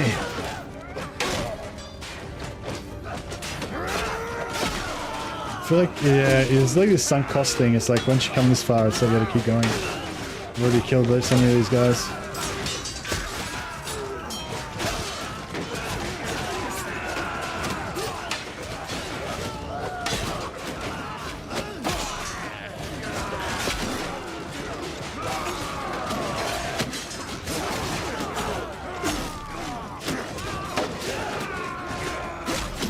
Oh no, I went down. I don't know if we're gonna win now. Shit. Oh, we fled. Oh no. We had so many guys. There's a decent amount of percentage of people out there who don't think into how games are made and just kind of expect them to pop into existence. Yeah, no,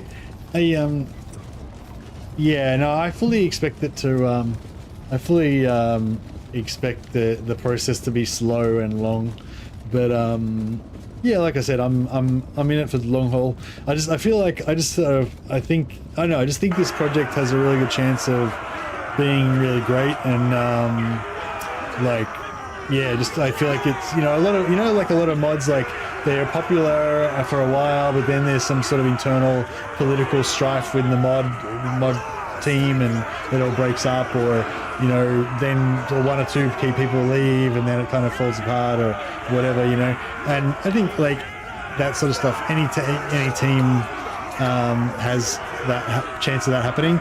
But I think like with this, because it's like, I think you guys are really passionate about Warhammer, and I think Warhammer in general is the kind of background that inspires people a lot, it inspires a lot of kind of fanaticalness, and so yeah, I don't know, I think it's a really cool mod, and I kind of feel like it's got a good chance of continuing on for a really long time. So it's like yeah, like just say you guys all quit right now, and there's never this update never comes out, and there's never another update.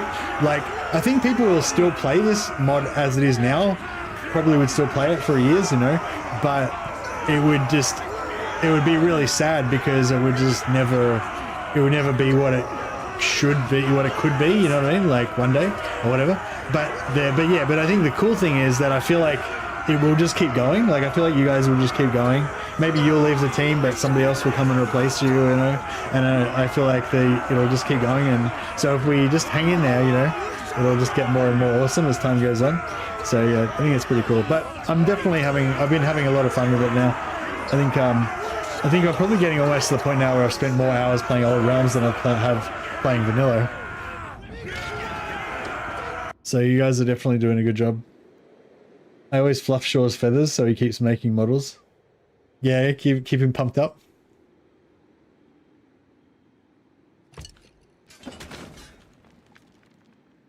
Good stuff, good stuff.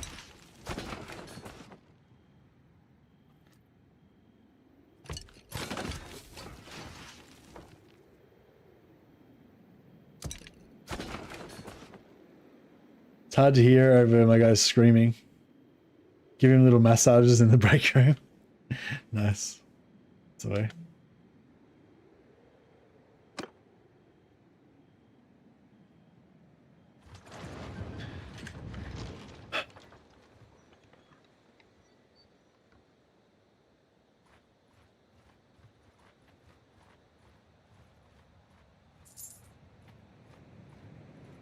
Alright, we'll build up all of our...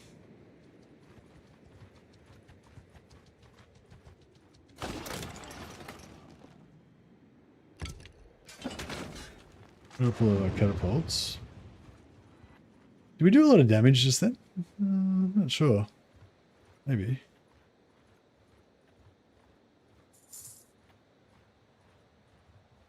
Oh, they're sieging Delbers as well. Same time. I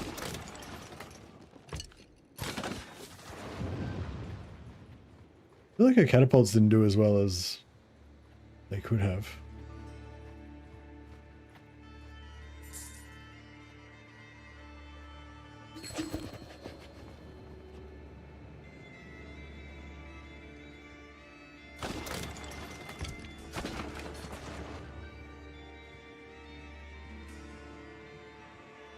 There's always a risk of that, but I think there's a good solid core. Yeah, yeah.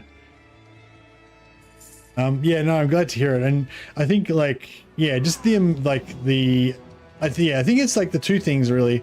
One of the things is the amount, like the amount of like productivity, like the amount that you guys have already put out, and that and the quality of the stuff that you've already put out, like are both like indicators that it's a really good team, you know, because you're able to produce like so much volume of good stuff in such a short period of time.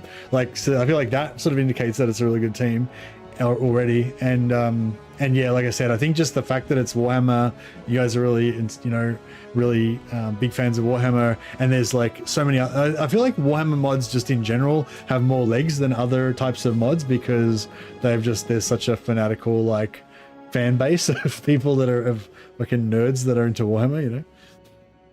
This update is already bigger than the last one, and it's only getting bigger, so I really hope everyone enjoys it when we get it all polished and neat. Oh yeah, I'm sure they will. I'm sure they will.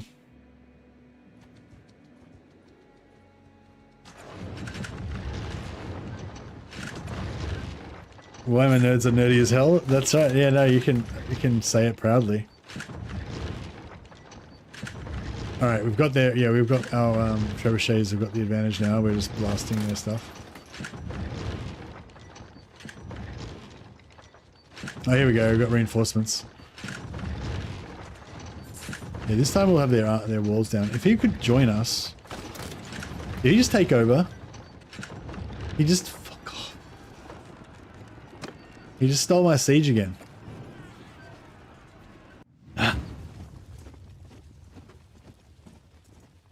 I heard Games Workshop could send Space Marines by the bucket load, but Warhammer, we sold one army, maybe two, and then people didn't need any more figures. So along came Age of Sigmar and the shiny stuff. Yeah, I don't know. I don't know if that's... Yeah, I don't know if that's exactly the story, but yeah, it was definitely... yeah, it was definitely being able to sell more stuff.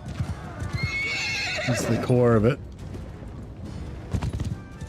Oh, let's just jump through here.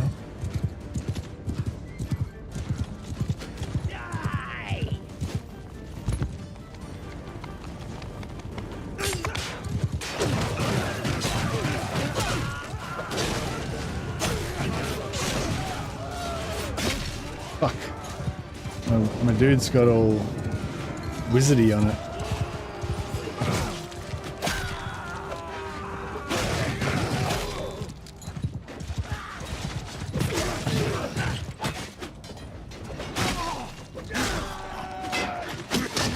Oh shit. I got bonked. Yeah, Game of Thrones is neat and all, but have you seen this tiny plastic guy? I'd die for this little guy. Yeah, I don't know, like, Game of Thrones is cool and everything, but yeah, it's not the same as Warhammer, like, yeah. Yeah, I know what you mean.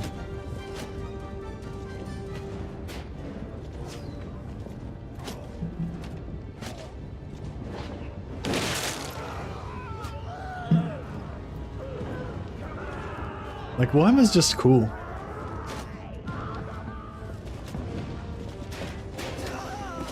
Alright, let's speed things up a bit. Wonder if any. Oh, here's the burner. One of ours.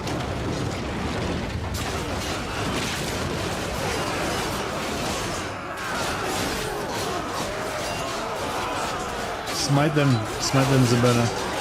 I want to see her hit someone with his hammer. Playing it safe, blocking, good work, good work. Can't kill anyone if you're dead. I'd like to see you kill somebody though. Put this hammer to work. Oh, no. Oh yeah, we got someone. Bonk. Bonk.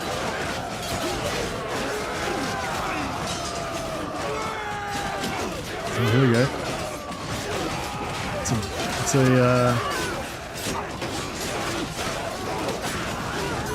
oh yeah, here we go. Oh yeah, he ate it. He ate a big bonking.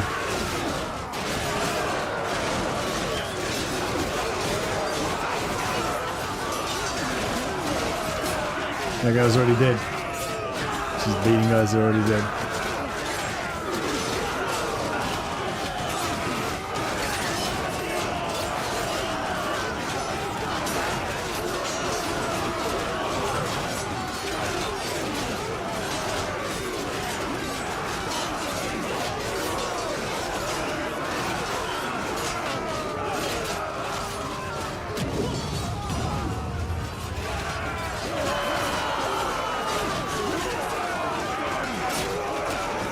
Ah, really. The hammer wants to taste flesh. Oh, no. No. We're getting cockblocked by our comrades. Oh, here we go. Target rich environment. No friendlies, all enemies. Let's go. Hammer time. No, shoot the shield. No. Yeah, I got one. Boom. Leveled up as well. No, good swing. Yeah, yeah. Oh yeah, two hits, 2 kills.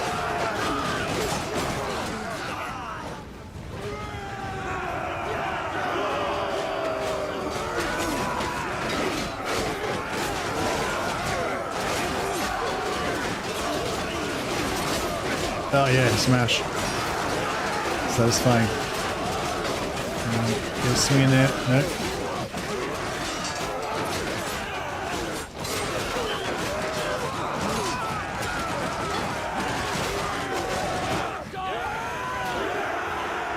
Alright, victory. I think Middenheim has been wiped out now. Oh, still going. Oh, can I not...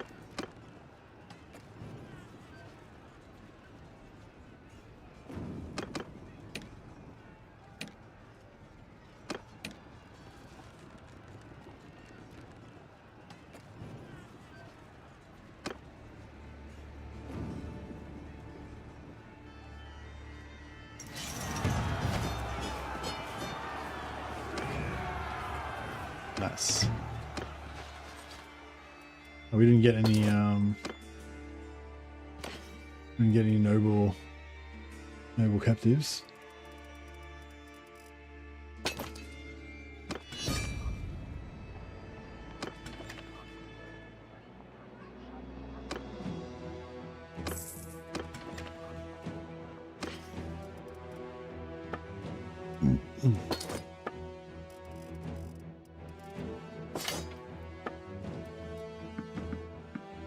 Whoops.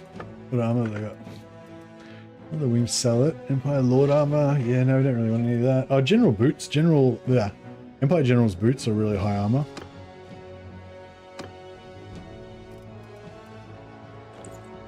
They're not particularly good looking, but that's alright.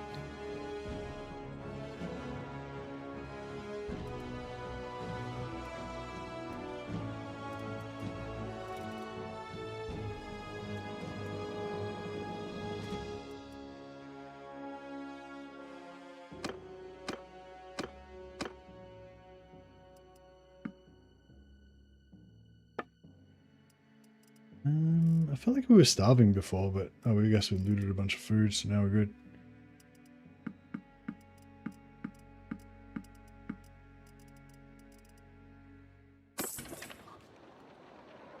Have a good one, my guy. I shall return at a later date. Yeah, no worries, Foreign. Yeah, I'm excited to see the next update, and yeah, always a pleasure chatting with you. Sorry, I'm a little bit. I worked all day today, so I'm a little bit out of it, a little bit tired. But no, I'm still excited about Old Realms, and I'm still very grateful to all you guys. You're my heroes. Keep going. Stay strong.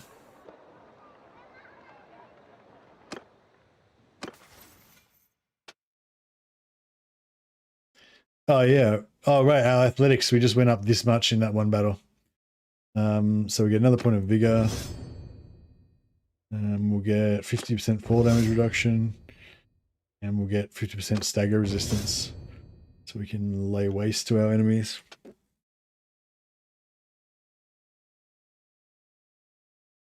We get extra morale from victories, so we can keep that morale super high. 50% handling on swingable polearms. That's actually pretty good.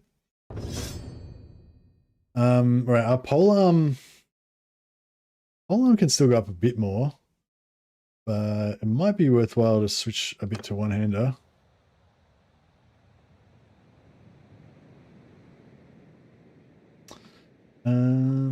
So is Middenheim destroyed now?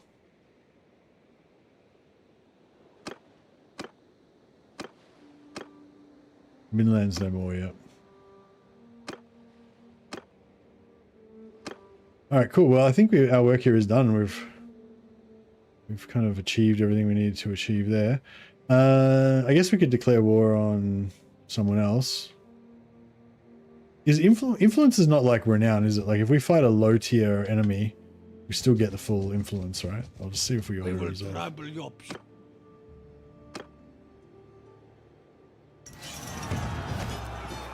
0.2 influence. Oh, okay. So no, it's the same. We need to fight we need to be outnumbered to get more influence, apparently.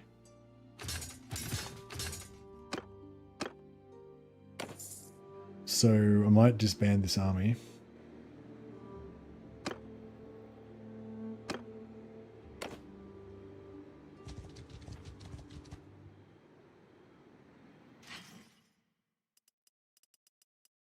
Arrows of potency. I don't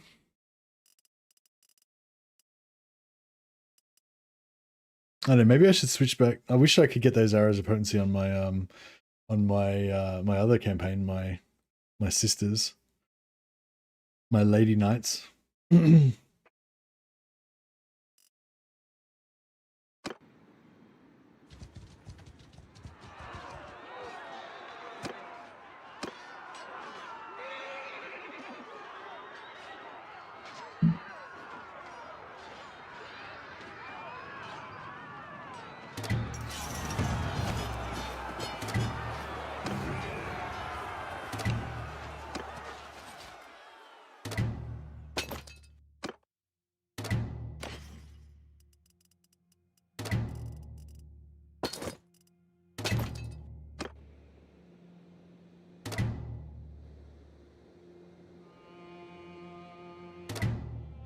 We got so much rip up from all the different factions that we just made friends. We just were friendly with.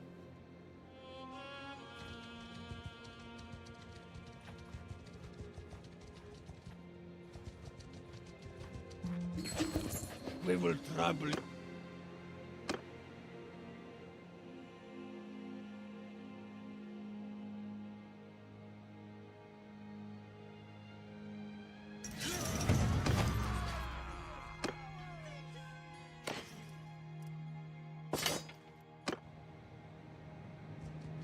Alright, let's get over here.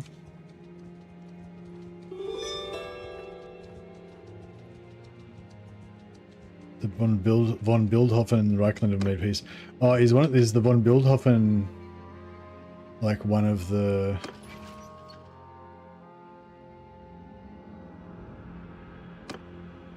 clans belonging to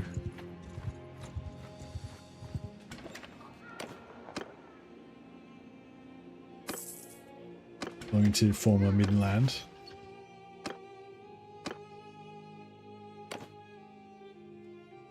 Staying at Dunkelberg and Grimminghausen. Where's Dunkelberg and Grimminghausen? Grimringhagen's up here somewhere, isn't it? Yeah, there's Grimringhagen. Dunkelberg. Oh, he's over here. Alright, we'll go to Grimringhagen first.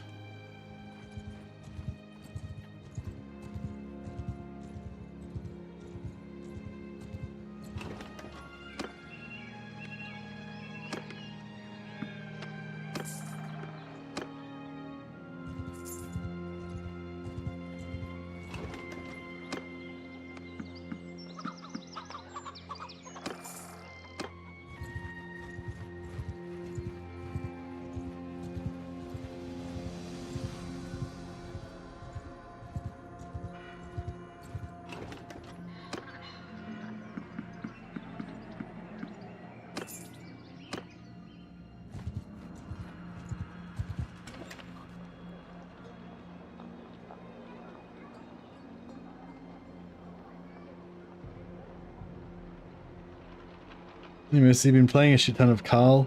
Learned that his bonuses to elect account units are pointless. Regular recruited units end up being more powerful. Got the Demon Forge in Altdorf. My god. What do you why do you say that regular units become more powerful for Carl?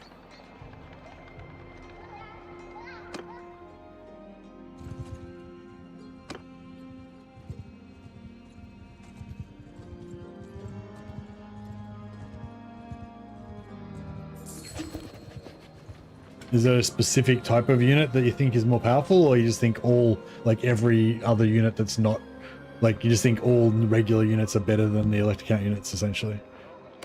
Because I know like other people like using the Reichsguard, which are just regular units, but Karl Franz buffs them a bit, and they're quite easy to recruit, a lot of them and stuff. Is that what you mean?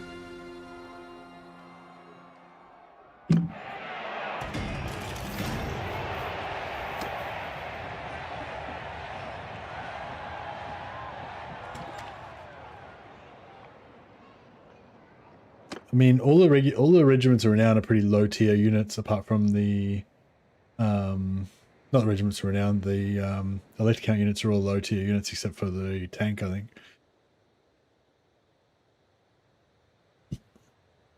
Demon Forge boosts the stats of regular units by 20%. Oh, I thought you were talking about the abandoned Forge of Hashut. Are you talking about something different? Is the Demon Forge a different thing?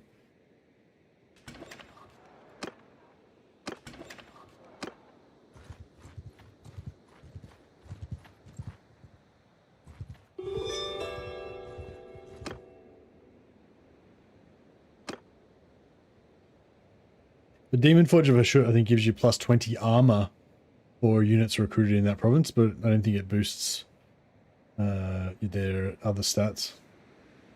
So maybe that's a different one to what you're talking about. Enough. You win today. Yeah, I was thinking about playing in a Karl Franz campaign tomorrow. I think I've resisted long enough.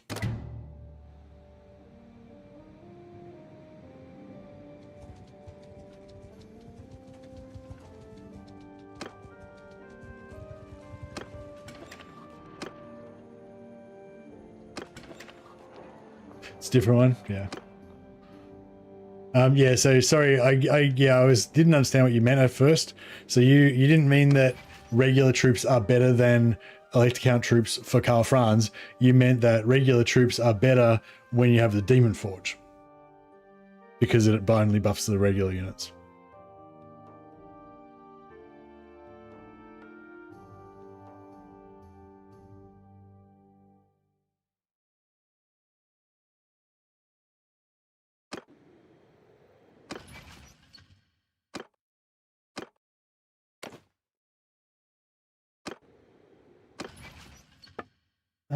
So a quartermaster is, fuck, I don't remember. Let's have a look at our stats.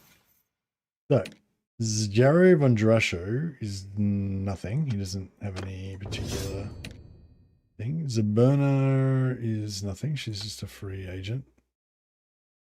Stagger resistance, that'll make her way tougher in combat, which is pretty cool. Speed bonus on foot, I think, is bullshit. 5 extra points is kind of not very that good either, but 2 points, 8 points.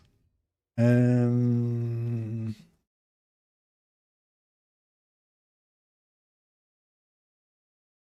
another point in spellcraft for now. Michello is just whatever as well. Scribe Avato is our doctor. Esteban Bambica is our engineer. Lupo Allegro is our steward. And Grayskull Damask is our scout. Okay, I remember now. So... Fuck, I forgot who was who again. Yep, so... Ah, so none of the guys that we currently have. The blood is the life. There you go, Neva. Yeah, so none of the guys we've got currently are the ones that we need to have for our party skills, but that's okay. And we need to go to Dunkelberg. Get our last 2 guys.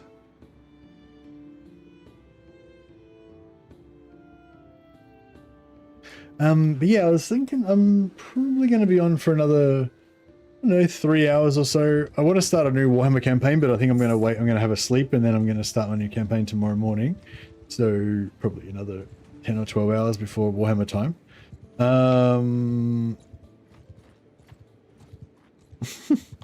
Having life magic when you're a doctor feels like cheating.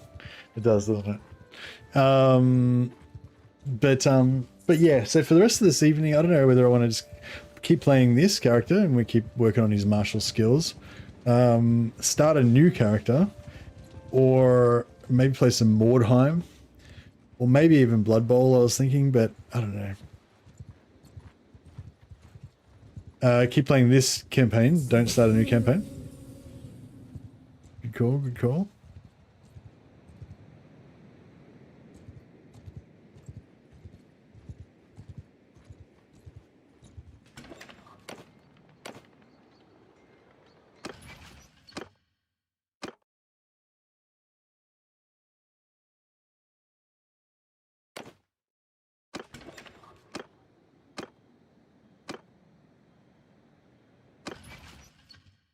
Okay. Mr. Bambika is our engineer.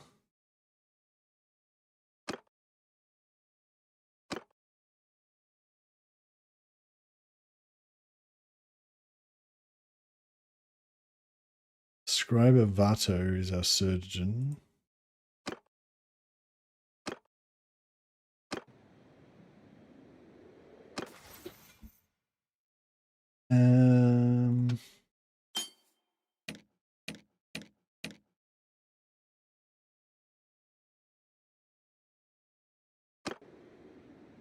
My Ironside's Doom stacks have 100 armor, 60 melee attack, 45 melee defense, 80 range damage. Demon Forge is crazy. I love how it makes demon factions around the world super strong. Mixes it up. Yeah, it sounds cool. Is the Demon Forge one of those 4 that are listed with the endgame things that you can turn off, or is it just a normal one? Yeah, that's that's the main reason I want to do an Empire campaign, just so I can get unusual locations. Cannot turn it off. You also cannot turn off a dark gift. Okay. Yeah, I mainly want to just play Karl Franz, just so I can get unusual locations. But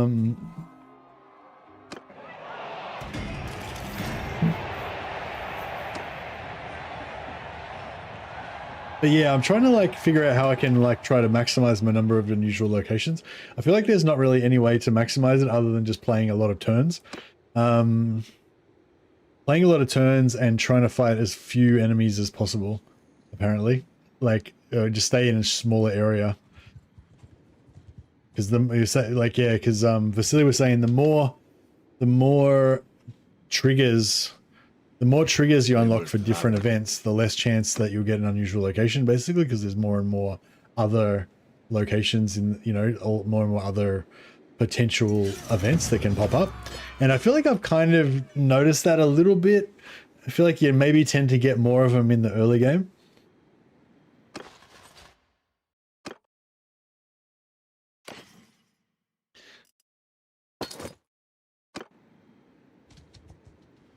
But I don't know. I haven't noticed it enough to be sure whether that's true or not. But it sounded like his explanation of it sounded reasonable. Lupo Steward, Grayskull is Scout.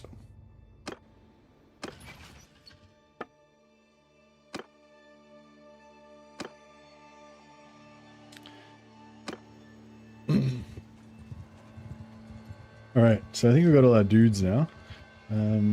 Just need to get some more fights happening. You best back up.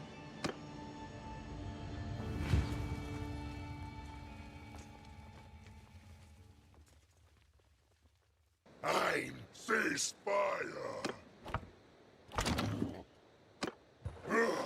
I'm just gonna solo these guys. Turned off my guys' magic so that they can't. How fleshed out is this mod now? Hey, Bedra, I don't know. 30% fleshed out, I guess. I don't know. We were just talking about this before. How I kind of feel like they're probably just going to keep making this mod forever. Like they're just never going to keep. They're never going to finish. They're just going to keep adding more and more shit to it. So if you assume that the mod will last for eternity, then they're not very far into eternity yet. In terms of all of the races that are going to be eventually added, there's 6 races now, and they're going to add dwarfs, goblins, and orcs with the next update. So that'll be 9 races, and then there's also plans to add chaos, Tilea, Estalia, and Skaven that I've heard of already. So Chaos, Tilea, Estalia, Skaven, Dwarfs, Orcs, Goblins. 7. So if you do it by races, there's like 6 races now, and there's going to be at least 13 races planned. So they're a little bit under halfway.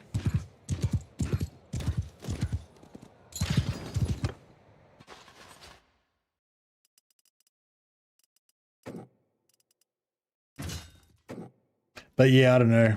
Yeah, I don't know how you... I mean, those are just 2 different ways of calculating it, I guess. The completely useless way that I said first, and then the race way, which also I feel like is not very useful either. I looked at it a while ago, there's only 2 or 3 races. Yeah, the last update added wood elves, 2 different types of wood elves, and there's 2 different types of wood elves. There's 2 different types of vampires, essentially, and there's 2 different types of humans. So there's kind of only 3 races in a way, if you think of it that way. But there's actually 6 different, like, factions. Yeah, there's Empire, Bretonian, which they're both human, but they're totally different, you know. Then there's Azrai and Laurelorn. They're both elves, but they're kind of totally different. Azrai are savage wood elves. Laurelorn are more like high elves with all the, like, fancy armor and stuff. And then there's Musion, which is kind of like evil Bretonia with some vampires and necromancy, and then there's Drakenhof, Sylvania vampires that are the, you know, vampire, you know, Count Dracula style vampires.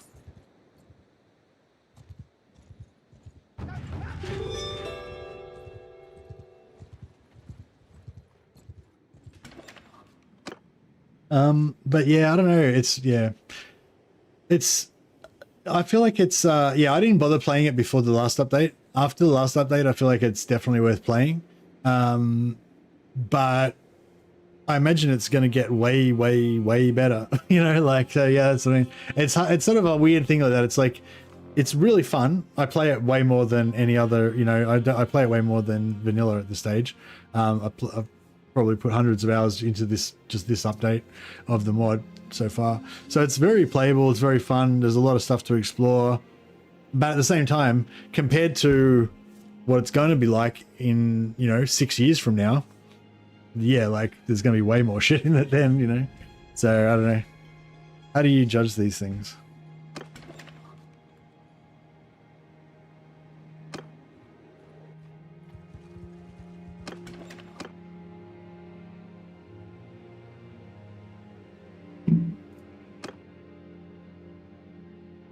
"46 turns in, I got 5 unusual locations. I have all of the Empire, 2/3 of Bretonia, part of the High Elf Donut, and most of the mountains around the Empire lands. Half of Prince's territory is part of the Badlands." Nice. Yeah, like, so Vasily was saying that, like, theoretically, if you just stay in one place and just flick turns, that will give you the most unusual locations because you won't trigger as many other triggers for other events, which sounds right, but I'm not sure how. We will trouble. I'm not sure how much impact it would have. Like, I don't know how many. So, like, there's, what am I trying to say? There's like, I think there's certain events that are unlocked when you encounter certain races or when you travel into certain areas of the map and stuff like that. But then there's other events that are based on, you know, how much income you've got, how many turns have gone by and all that sort of shit. So it's like, yeah, so potentially if you just don't move and don't meet any new races, then that would reduce the amount of new events that you would have in the pool of events, but maybe not by that much. You know what I mean? Like just say on the average, like turn 46 that you're on, excuse me, because you've encountered a lot of stuff, and triggered a lot of different events, you got slightly less, you know, unusual locations than you might have gotten if you just stayed in like 2 or 3 provinces of Reichland or something like that. But it might have been like, you know, maybe you would have got 6 events. You would have got 6 unusual locations instead of 5 if you had have, you know, traveled out and, you know, or maybe it would have been such a small difference that it wouldn't make any difference. You would have still only got 5, even if you'd stayed in a smaller area, you know. So yeah, so I don't know. Basically Vasily was saying that, yeah, it checks to every turn. I think you got a 20% chance to get an event, so about 1 event every 5 turns on average, and then that event is chosen from a big list of events, including the unusual locations plus anything else that you can possibly trigger at that time. So assuming he's right, then yeah, like the less things you trigger, the more chance you have of getting an unusual location. But as to whether it really matters or not, like, that's, yeah, I don't know.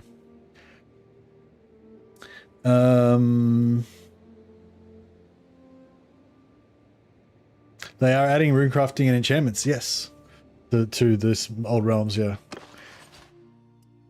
we got a little update today. A couple of days ago it came out, actually, the mod developer update.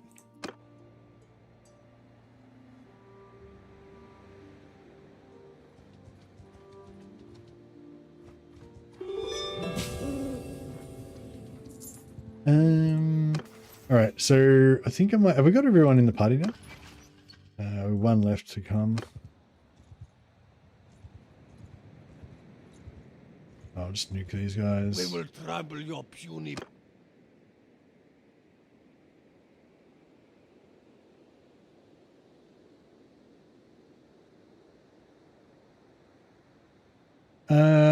If you get a dwarf mining company, just delete it. The longer you have it, the more money they extort from you when they leave. If you refuse to pay, you get an increase to all construction costs.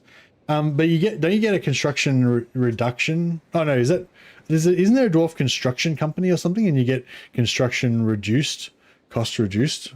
That's a different one there, right?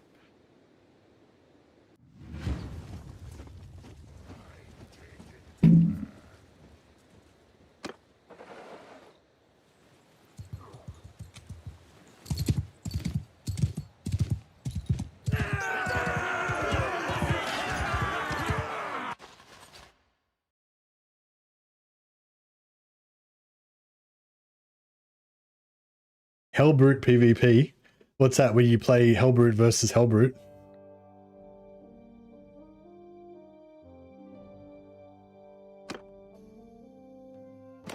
What are the stratagems?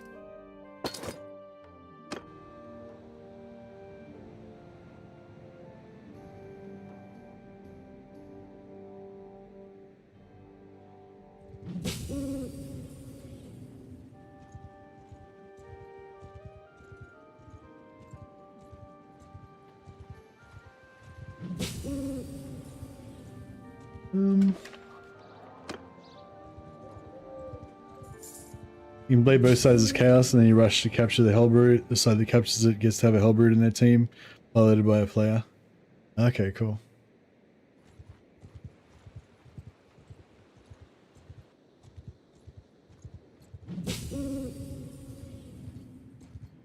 Lupo Allegro. So Lupo is our... Lupo is a steward, I believe.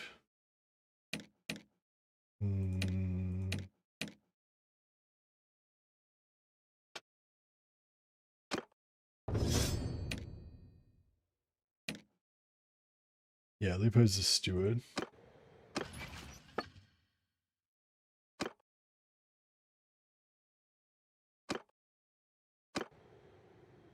Cool. We will Alright. trample your puny body beneath our Stratagems wheels. or operations, but with special modifiers like reduced health, Imperial Guardsmen joining you, etc. Okay, so same maps though. Have they added any new maps or a lot of new maps? Okay, let's fix everyone's spells up. So we'll get rid of the damage spell. We had the damage buff. We had the self-heal. Self-heal. Damage buff. Self-heal. Damage buff. He's gonna still have yeah,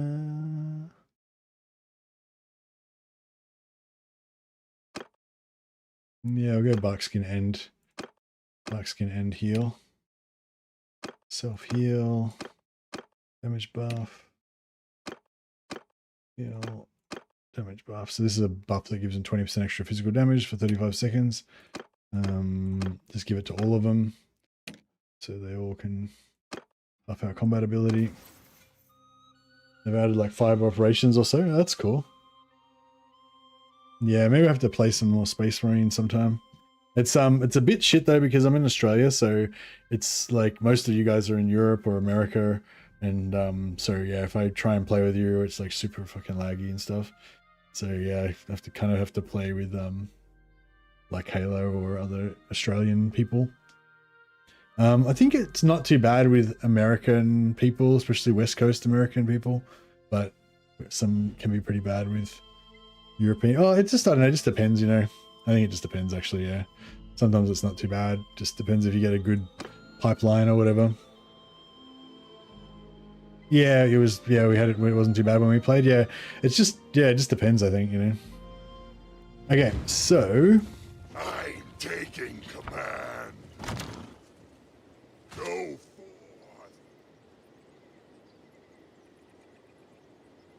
Ceasefire. right, let's go and see if we can take these beastmen out.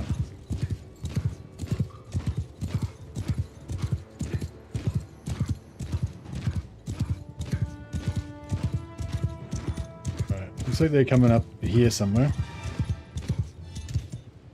Do my bidding. Do my bidding.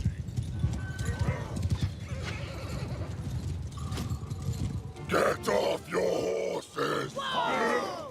With me, take them. Alright, let's fucking rock.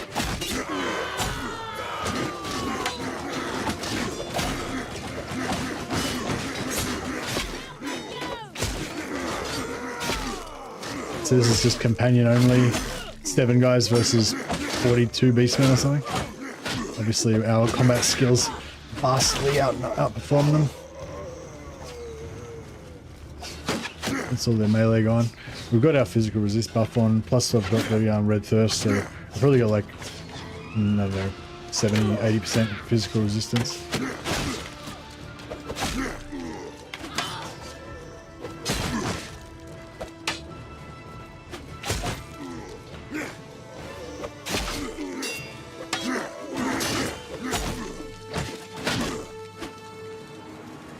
Huzzah!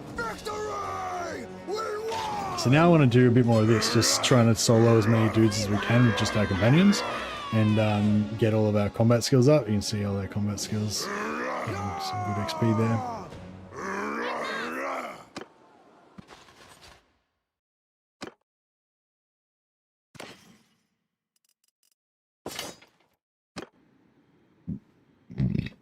Excuse me. Sorry.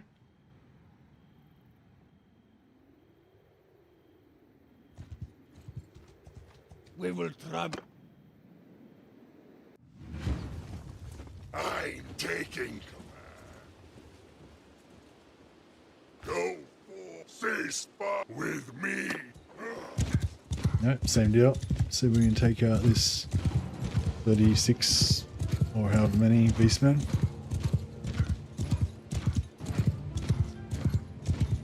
Footmen, die. Go.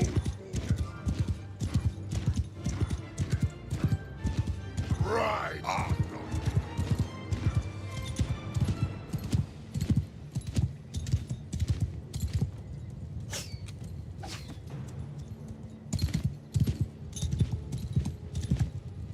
Go forth. Get off your horses. After me. Take them. Saint John.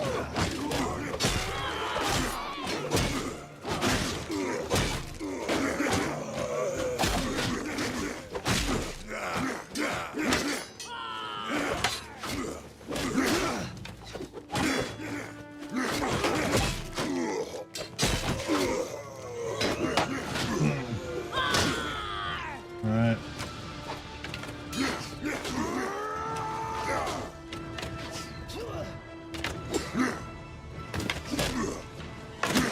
This just shot me in the face.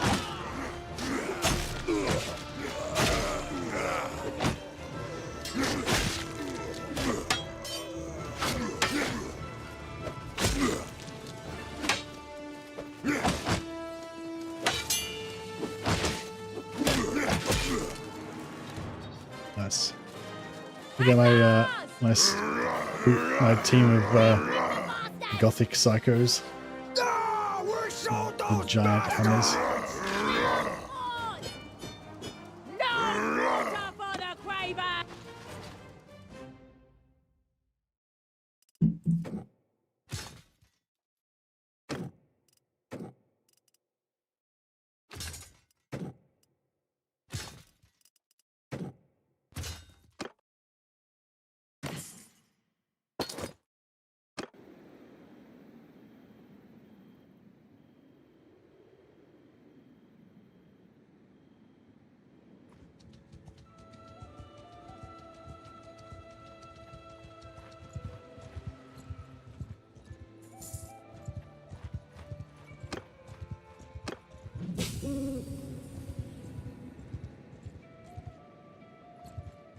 Yeah, how are we going with this? 265. Still got high learning rate.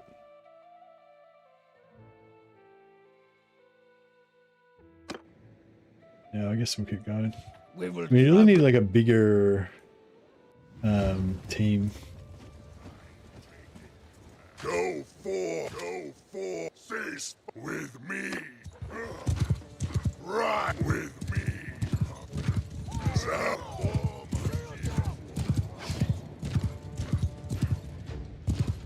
Go for, horse with me. Go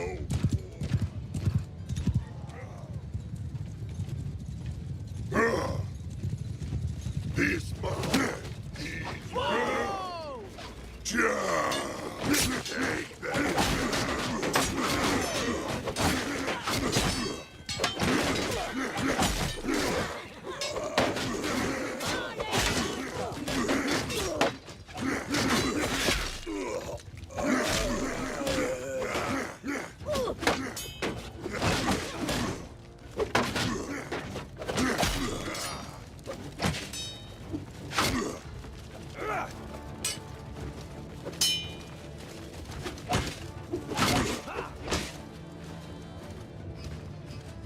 Footmen, do my bidding. Alright, the archers are just shooting at our shield wall while my guys come in to get their XP.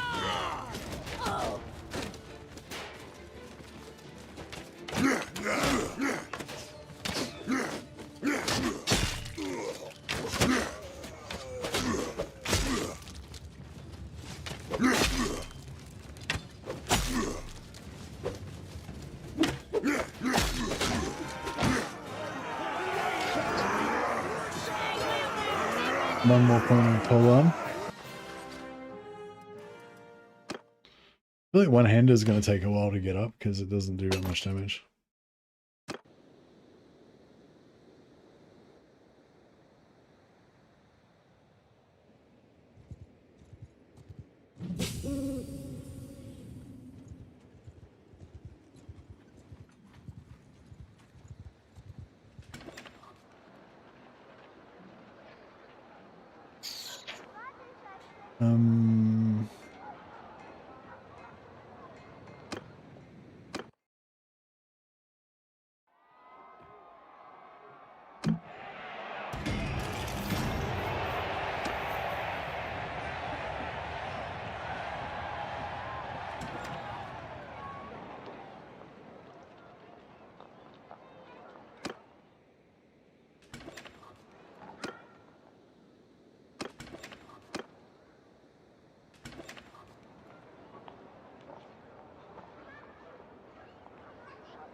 You got a problem?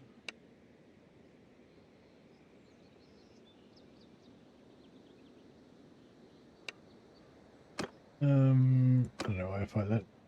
Well, that I'm just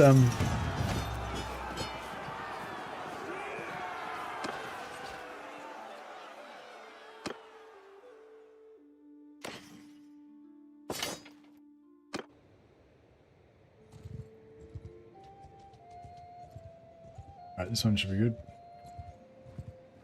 We will try. But yeah, we really need some sieges, don't we? More sieges to get our just heaps of combat skill up. Go forward.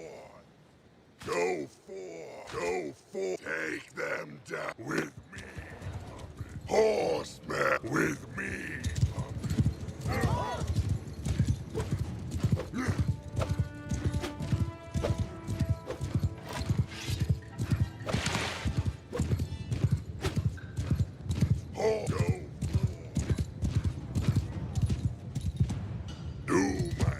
Go forward.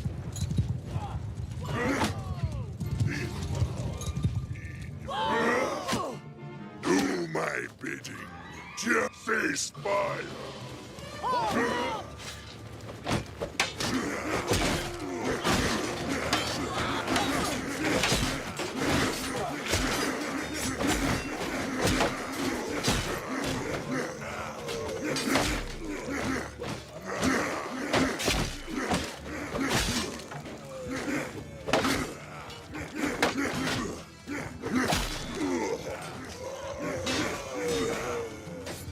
This guy's 1 against 4.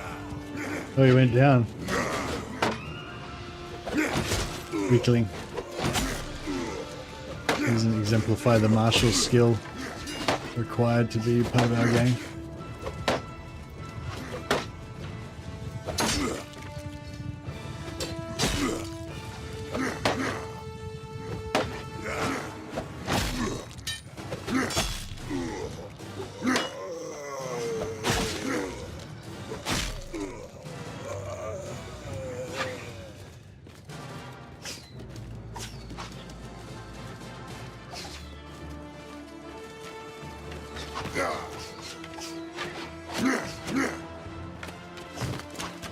Yeah, so you kind of jump forward about running speed, but then you kind of take ages to recover when you land, so people that are running would overtake you. That's what I'm saying. If they do a war dancer, they need to make it so that you don't jump so high, but that you get you don't recover. It doesn't take hardly any time to recover when you land. It'd be cool if like your athletics would reduce the recovery time.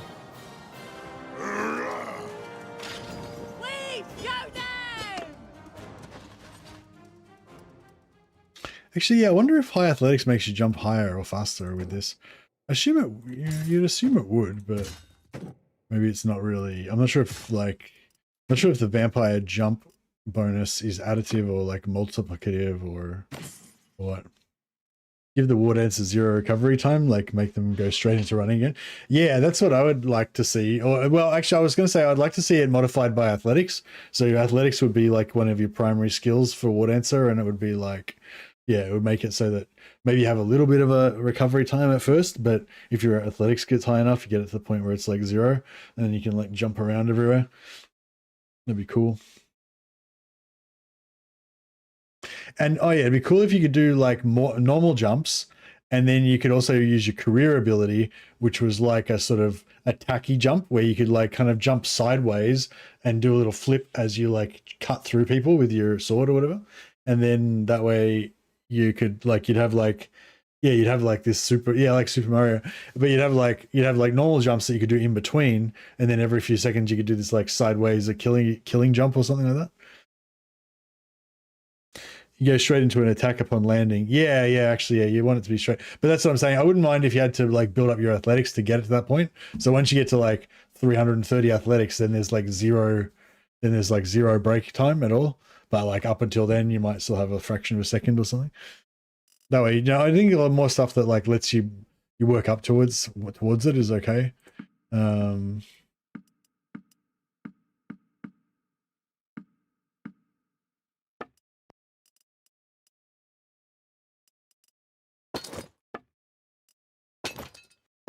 But yeah, I think a war dancer that can like either run really fast or like jump really fast or something would be really cool.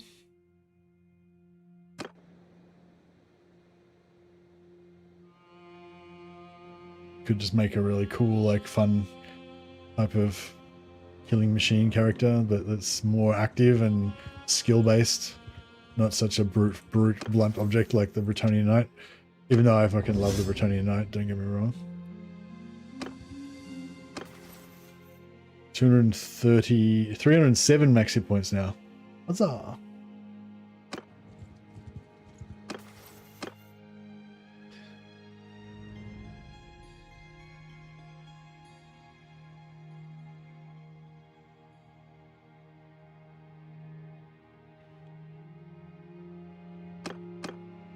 %25 resistance to melee and ranged attack.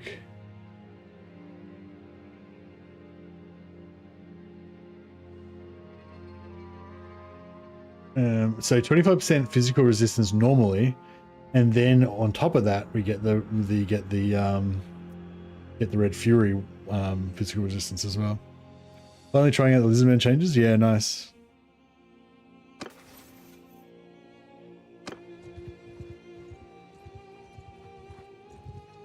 I wonder if we can punch on with these. I wonder if we can punch on with these guys. Let's give it a crack. Oh, we're a bit fucked up at the moment. Let's rest up first, and then we'll come back and see if we can take out these Chaos Warriors.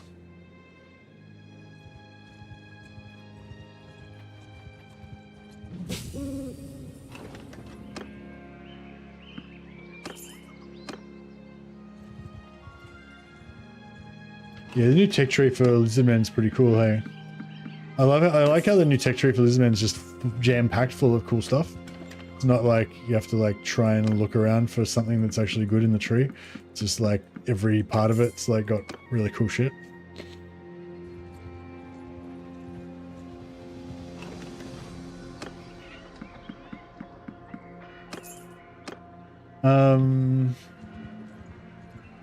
Yeah, has anyone played like Krokar or I don't know. I really like Tahanoan. I don't know if I am ever going to really like any other factions as much as Tahanoan. I kind of want to play the Lizardman again, but I just want to play Tahanoan again. The only difference is maybe I migrate to a different area or something. You tried all of them except for Oxyotl. Some people were complaining to me that some of the other factions didn't get enough spawning sequence currency, because like it was all right with Tenorman because you can just exchange sacrifices for spawning currency basically, and just get as much as you want kind of thing, as long as you keep fighting. But yeah, they were saying some of the other races didn't really have that. Did you find you were a bit starved for spawning currency on the other factions?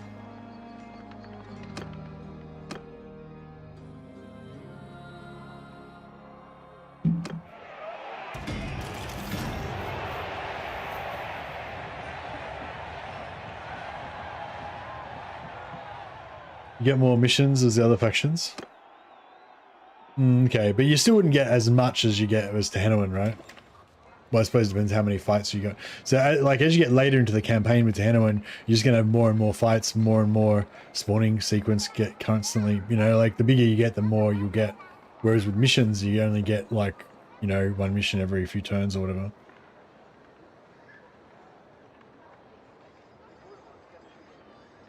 Love how they buff slams to give more incentives. I'm sure you can maximize it as Tehenowan, but I didn't feel like it was bad with the others or anything. Yeah, no, fair enough. One thing I thought was interesting with Tehenowan is because, like, normally you want to be like spamming those followers with Tehenowan so that you can get his cheesy followers, but because of the spawning sequence thing, you just want to keep saving it so you can get big dinosaurs instead.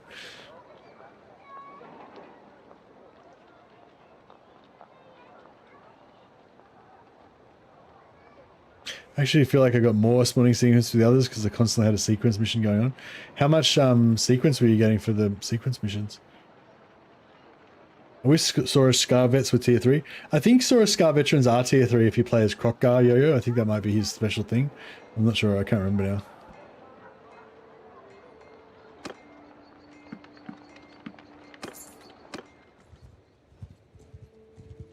$100 to $250 for the missions I tried. Oh, nice.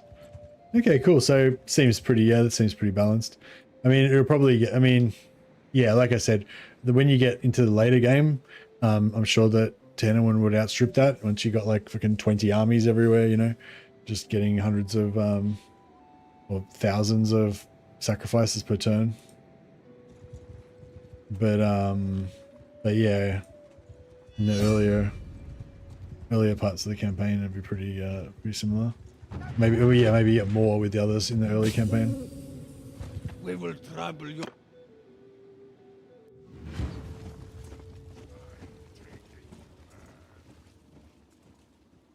Ceasefire! Hold with me, puppets! Yeah, you kind of were. Try Crooko now at least, yeah. Yeah, I was kind of thinking, I don't know, yeah, I wouldn't mind playing Lizardman again, but I don't know, what's like a Lizardman where I can migrate my Lizardman somewhere else and then have like an ally that would be kind of fun to have. Right, go forth!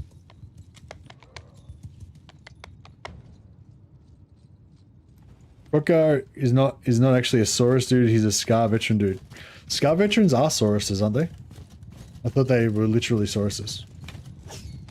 Judge! Oh, you mean he buffs Scar Veterans, he doesn't buff Sauruses? I'm pretty sure he's still...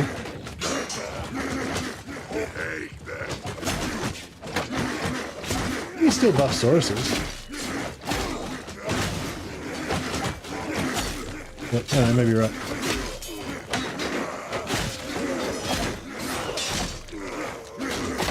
I actually don't know if I like the, yeah, this is one thing I don't really like about the Blood Dragon. I kind of prefer the Bretonian Knight in a way, because the Bretonian Knight just goes really fast. Still, he just goes normal speed still, just swinging for the fences. But he's really tough, whereas the Blood Dragon is really tough, but everything goes slow-mo when you're fighting with him, which is like, you know, I kind of like it when you don't have your ability on, because your weapon swings faster. Like, the action feels more... like that, like, yeah, like when things are moving faster, it feels more exciting, you know?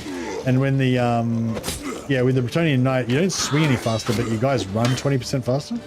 You actually also get the 20% speed boost with the Blood Knight, but you can't tell because everything's slowed down.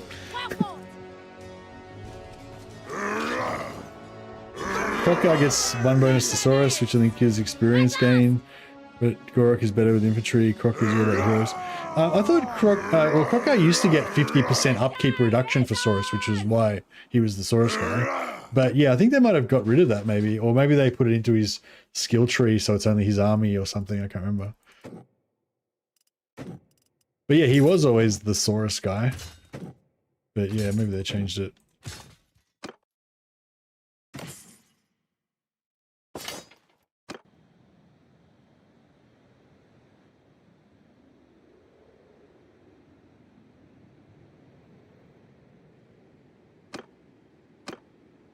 Who's Saurus fighting? He only has a global army upkeep reduction of 15%. Now, yeah.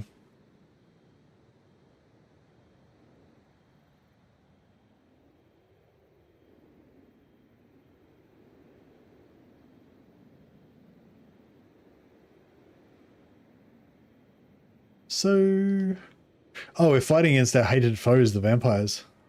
All right, it's time for us to do our thing. Let's hire a bunch of these shitty dudes.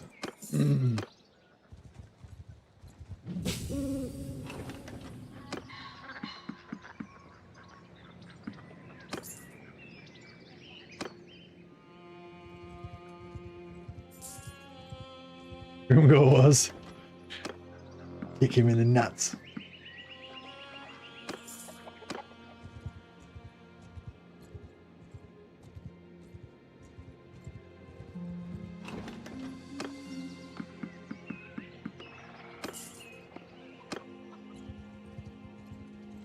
Hmm, 286 is a lot.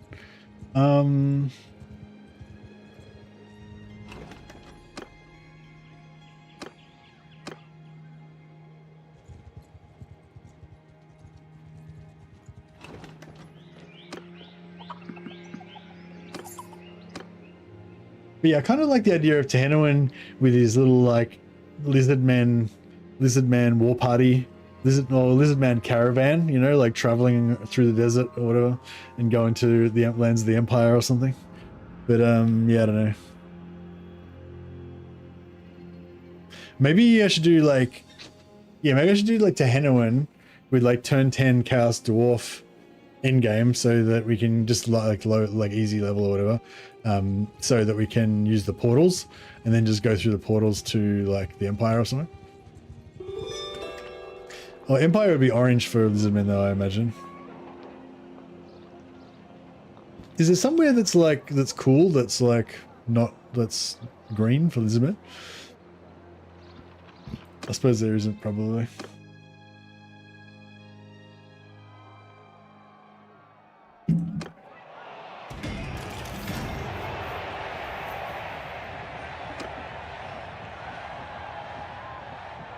Oh, sorry, no, I meant for Tehanoan, sorry.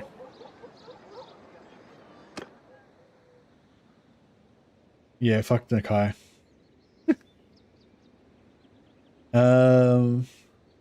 Chaos Wastes, Magical Forests, and Frozen. Oh yeah, Chaos Wastes could be cool. Go up, take the teleporter to Southern Darklands, then crusade up through the Darklands into like the northern, into the, like the Chaos Wastes and Frozen.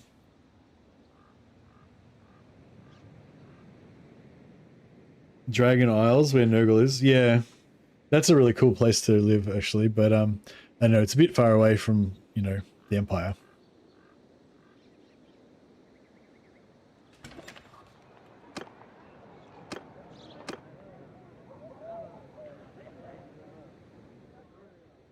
We're at 204 influence. Maybe it's time we get an army together again. Oh, is everyone's... Alright, we'll just have this one. There's only one guy that's not already in an army. We'll have him. Oh, here we go. Siege. Let's do it. Oh shit, there's a big army there. Can we merge our armies together?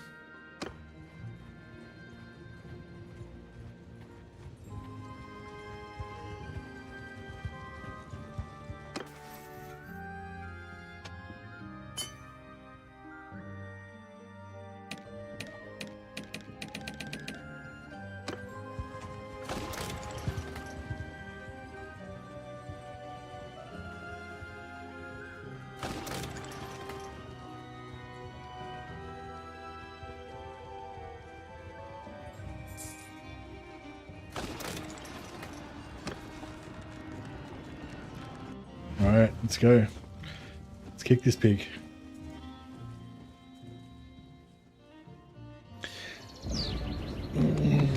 Saint your heart, man.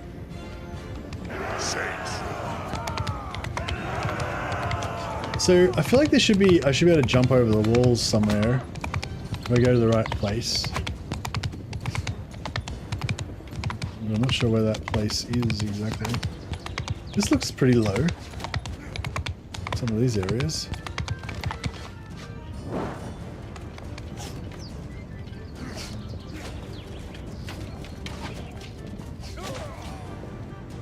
Not quite.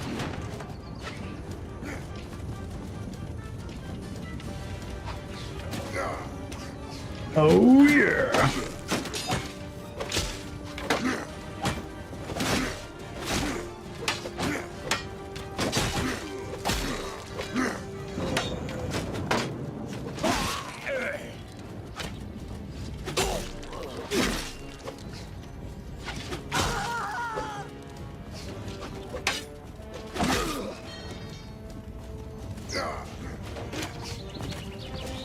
Oh, that was good. That one didn't, I didn't have to... Oh, because I didn't fall. Oh, that's why... see, if you jump up, then you don't, like, have to recover as long because you don't fall.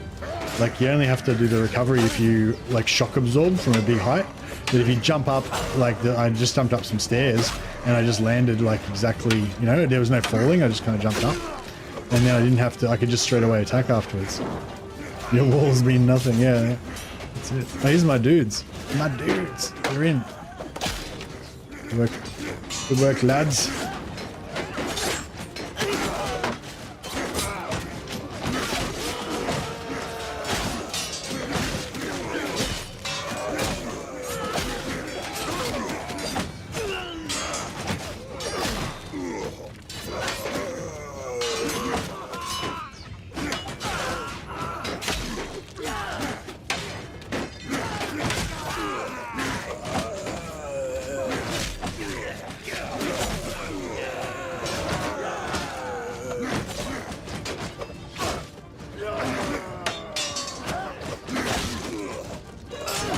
No.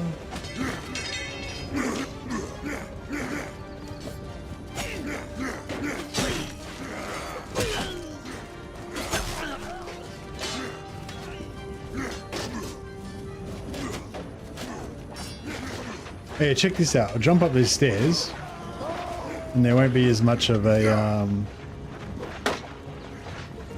see that? There was like no recovery time. I just kept running.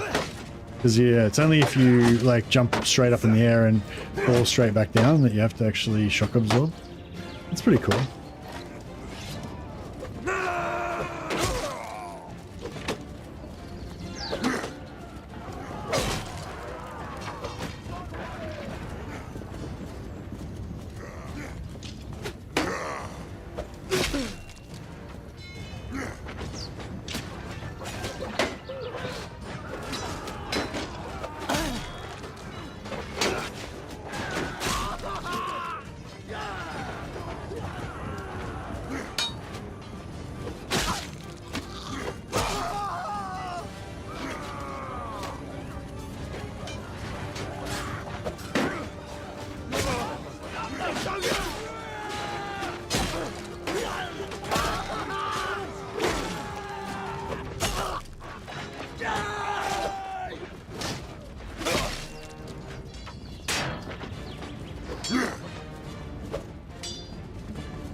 Fuck.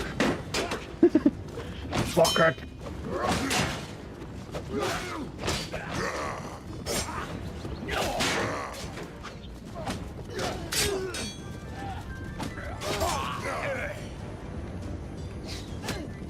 Hey, hitting his shield behind you. I know, it's like the edge of his shield was like somehow getting around.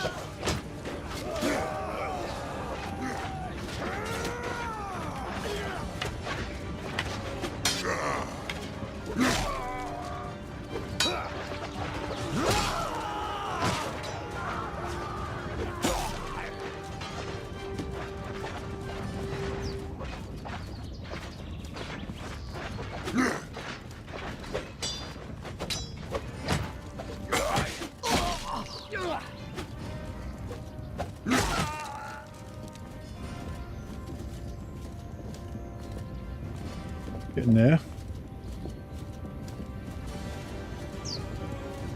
Oh yeah, I wonder if we jump from up here, there's even more shock absorbing than normal.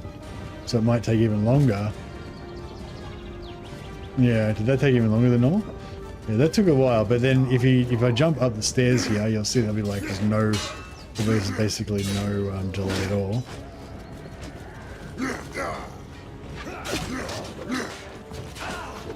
See, straight into it.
I'll eat your liver!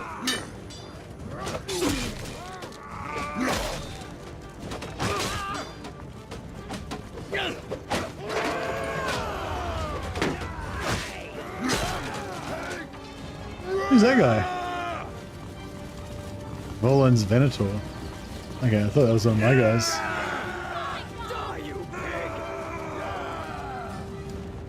Normal lizardmen only have jungle, savanna, and desert as green. Yeah, none of that shit will work anywhere near the old world, is it?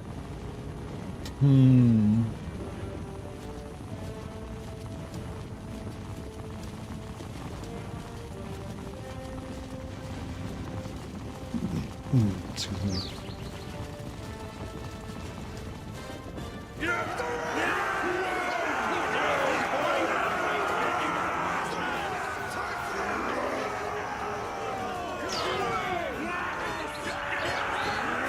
I don't think lizardmen can vassalize. I think if you play as Tomb Kings, then we can vassalize. I wouldn't mind doing a like Cetra vassalize everyone campaign, but I think Cetra is kind of a hard campaign, and yeah, my patience for Tomb Kings isn't that high, so I might crack the shits if I try and play Cetra.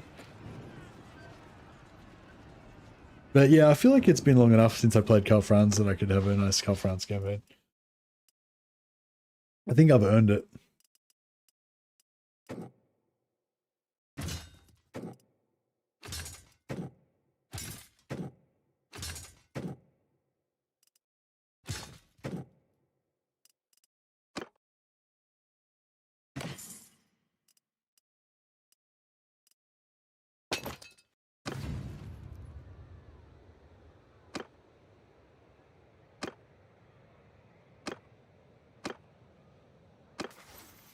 There we go. Now 272, 375. Yeah, we could probably still. I think with 8 vigor we can get up to 300, but it'll get a bit slower.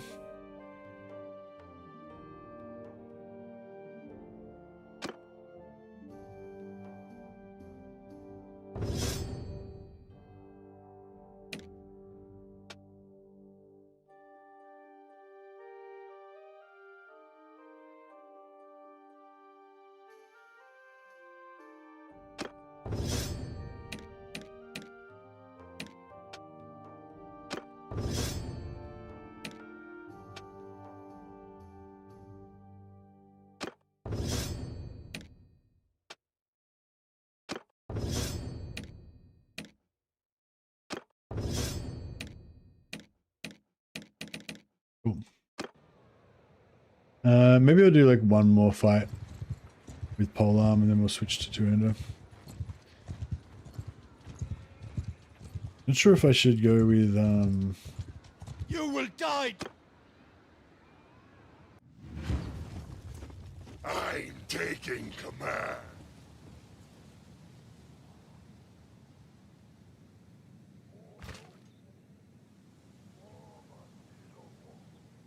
Go forth. Cease fire with me. So do my bidding.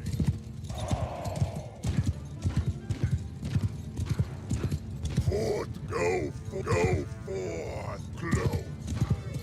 Horseman, do my bidding. For my shield. Alright. Let's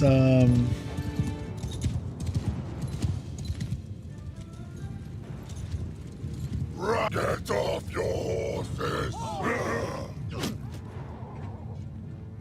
With me, puppets! Try that! Dismount! Me try! Take them down!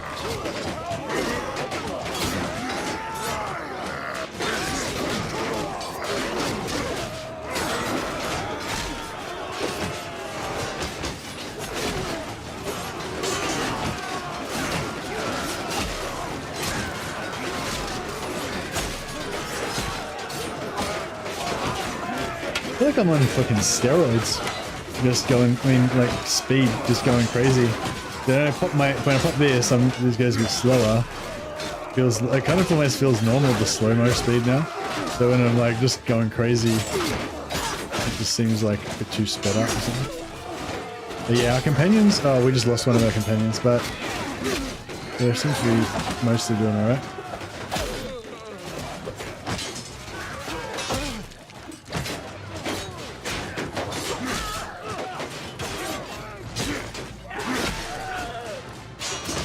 I'd love to get a whole squad of these corn warriors.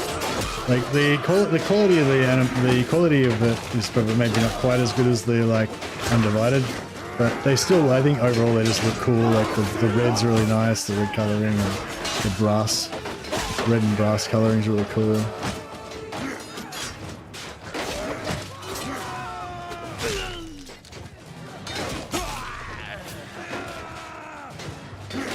Yeah, I think the companions did pretty well out of that.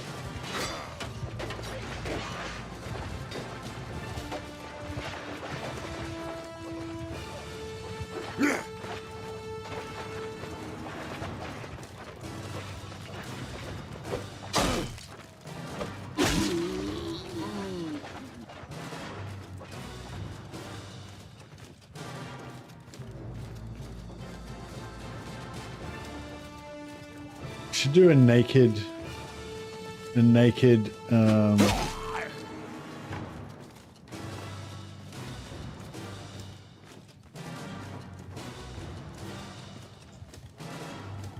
one of my companions trying to chase down that Norscan guy. I kind of want to see how it plays out. I wanted to catch him and smash him with the hammer. Did you get him? Ah, he got away. He escaped.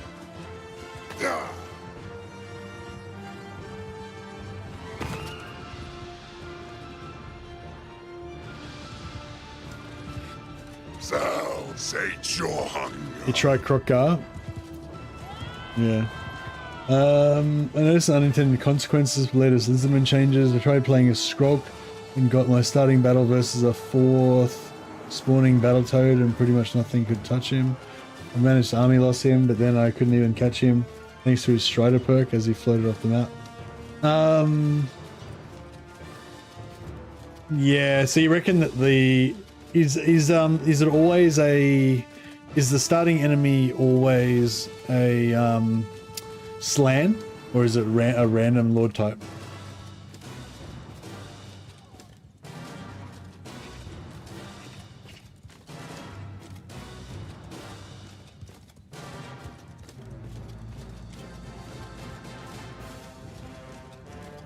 They've still got a lot of shit left. Just in terms of these 8 guys they've got.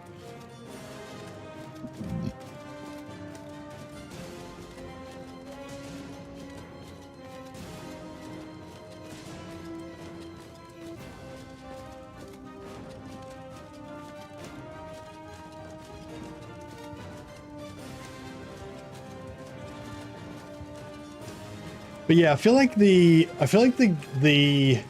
Glade Lord, in Old Realms, yeah, it's going to replace the Azerai version of the Merc.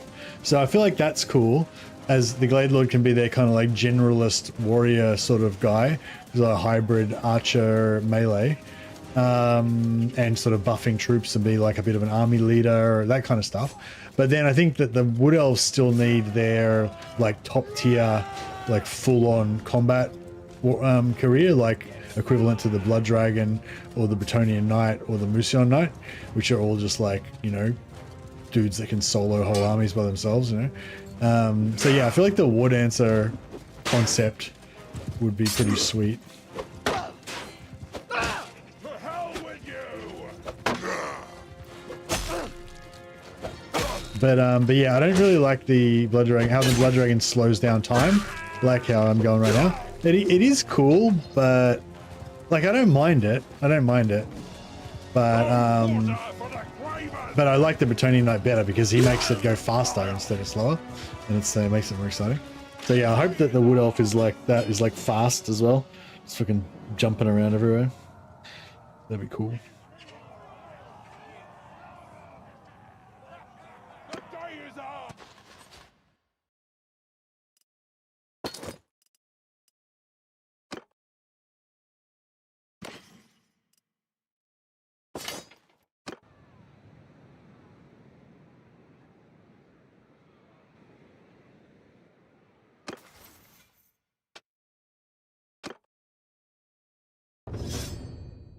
The Way of the Spear.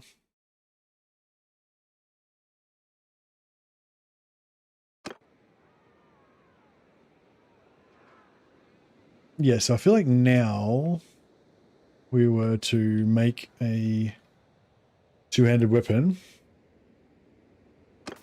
We only got 3 points in it, but our learning rate's 9. Learning rate's 11.5 of one-hander, so yeah, and the learning rate's only 3.3 for Polem. Polem still probably goes up pretty fast because it does so much fucking damage with the polearm, but yeah, I don't know, maybe I should just keep going for a bit longer.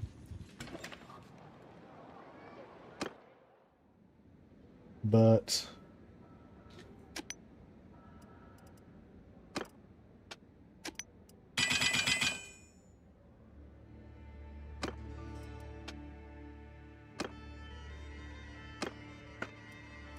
we could, I don't know, maybe we should make it two. Maybe we should make it a sword instead, because like the hammer. Oh, the hammer is good for smashing through heavy armor, but the sword might be better for leveling, because it does. It doesn't do as much damage though. Hey.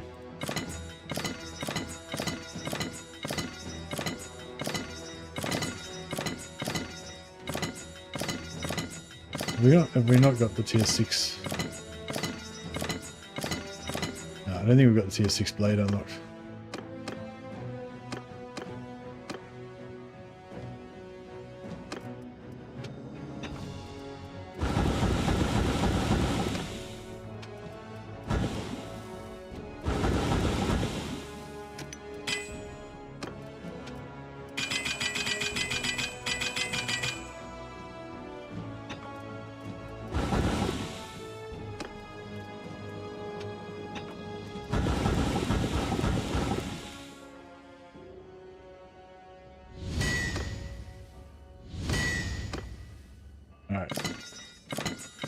There we go. So that's the tier 6 Bretonnian blade. And that's the tier 6, one of the tier 6 handles. That's not the Bretonnian tier 6 handle, that's some Wood Elf thing, I think.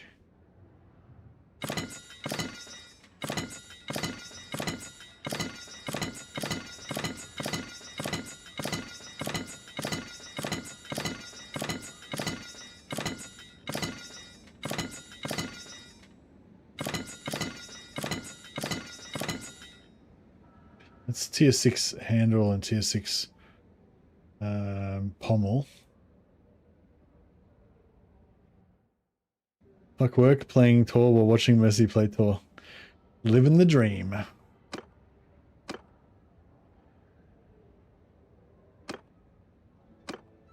Alright, now we're talking. So we got 109 damage, 113, 112, 112.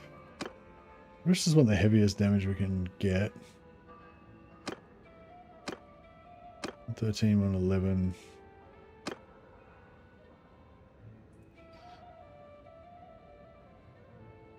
Know if there are any Druki playthroughs possible? Yeah, you can. Yeah, well, sort of, but they're low tier. The Druki are not very. Their warriors aren't very high tier.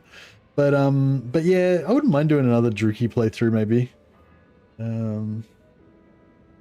Yeah, you can play as Lorelorn elves and choose the Druki background, but you technically like you'll be belonging to the Lorelorn elves, but you can say you can choose the background that makes you a dark elf. But it's just a role-playing thing, obviously, but still, it's legit. It's recorded forevermore. They're 127, swing speed 87. 289.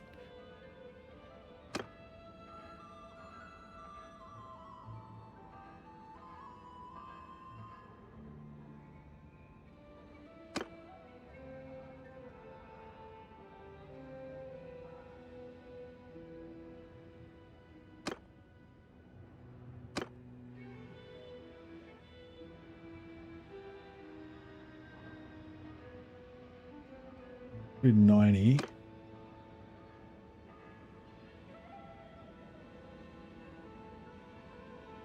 You reckon 90 swing speed, 82 handling, or 97, 87, 120. Yeah, see, it's a lot of damage lost.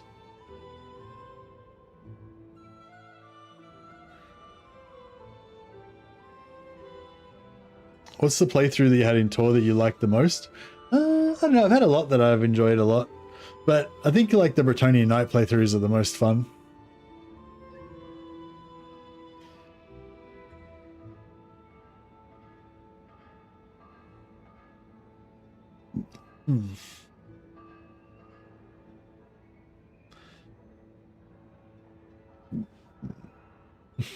Excuse me. Sorry. All right. What about this? Yeah, I don't know. Do you want super fast? 97 swing speed and 87 handling is pretty fucking quick. I feel like that would be pretty fun.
I wanted to see if I could make a master crafted one.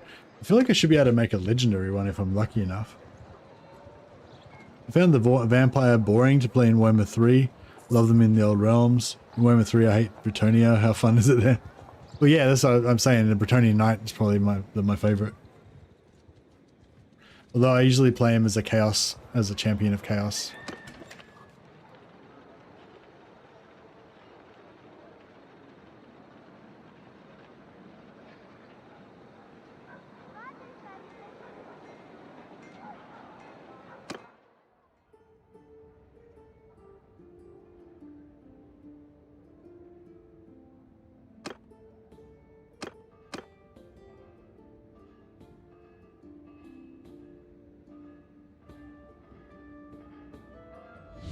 Legendary. That's what we wanted. Legendary dueling greatsword. Huzzah.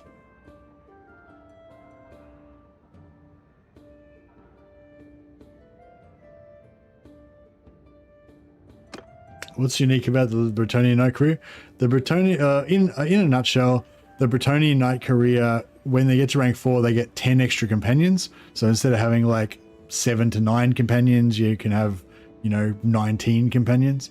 So you have like a big posse of heroes, but as well as having a big posse of heroes, you have a perk that gives your heroes 15 extra hit points for every knight hero that you have. So if you have 2 knights, then they both have plus 30 hit points. If you have 3, they both have plus 45 hit points. If you have 20 of them, then they both have like plus 300 hit points. So then you have like 20 dudes with 400 hit points each, right? So you basically got a posse of companions that are all like fucking insanely tanky beasts, right? But then you've got your perk, your career ability. You can get the cooldown down really low to like 30 seconds or so, and you can get the duration up really high to like 30 seconds or so. And while that's running, you do extra holy damage, you heal, your health regenerates over time, you get extra physical resistance, and you run 20% faster. And it propagates from all of your companions. So there's like an AoE around all of your companions that all of those abilities happen in.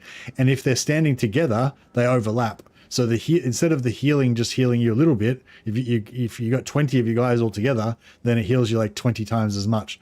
So they become like this super unit of like godlike space marines. So if you want this ultimate fantasy of being like a super tanky beast warrior with a bunch of sick companions, then yeah. So if you corrupted the chaos, you're essentially a band of chosen. Exactly. It's how you roleplay your band of chosen. You hit the nail on the head.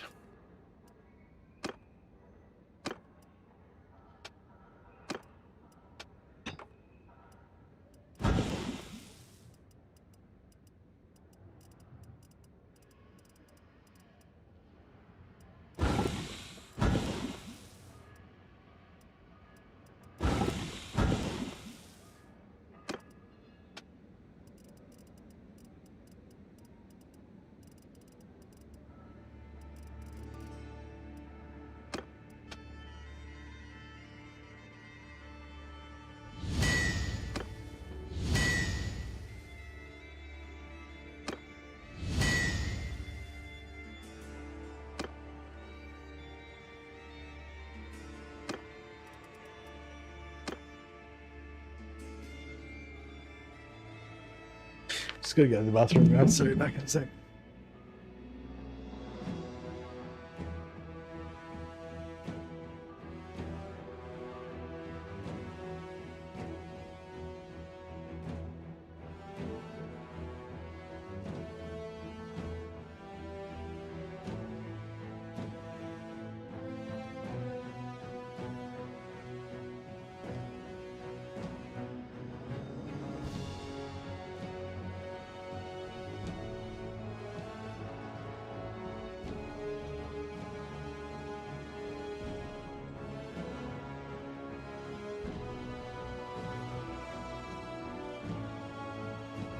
Yeah, honestly, I reckon the run speed that you get is one of the things I like almost the best about the Bretonnian like playthrough as well. Like, I mean, obviously the tankiness is awesome, but yeah, I love how you run really fast when it's on as well.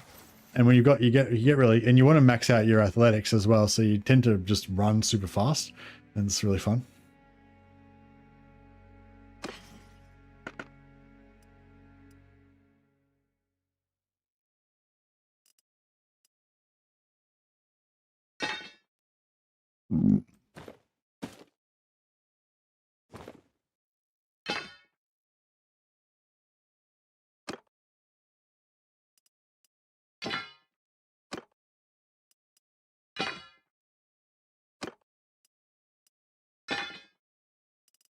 I don't know if any of them are going to use. I don't know if any of them are going to use them, but.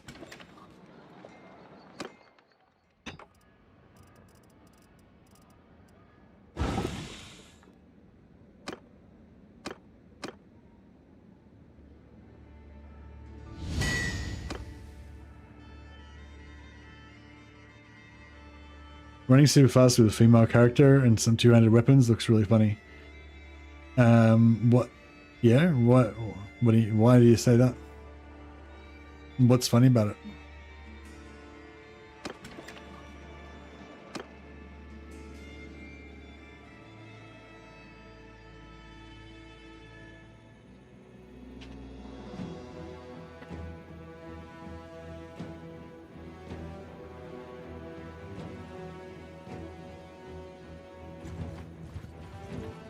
Yeah, I kind of want to do like a Bretonnian Knight playthrough, but with everyone being like naked barbarians. But I don't know, it'd be really shit. Just the way the hips sort of move while the weapon basically looks somewhat locked. Oh, really? Okay, yeah, sounds humorous.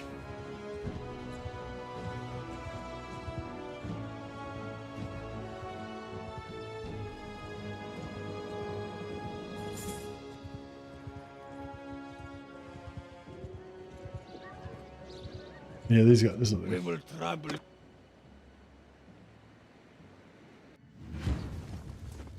I'm taking command. Right, go forth. With me, ceasefire. Right with me. There's no shrine of any chaos god that you can pray to, is there?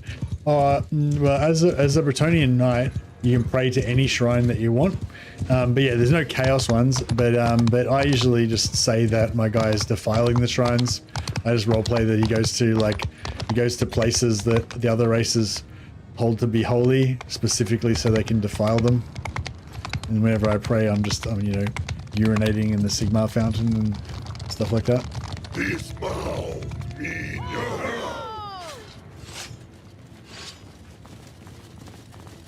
just take them down.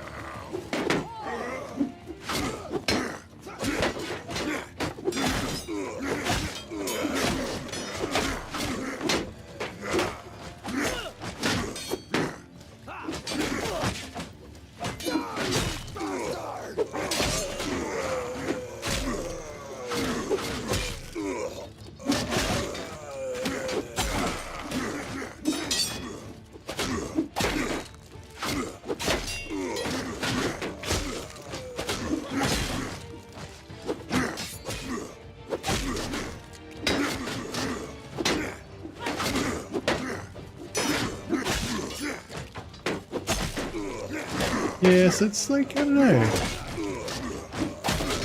It seems it's quite a bit, yeah, but no, it is pretty good. Like you can just, you know, like redirect, like, I don't know. Pretty like agile, I guess. Where are the... They will remember this. No, Movement and movement is different in Bannerlords? Yeah, no, I never really noticed either.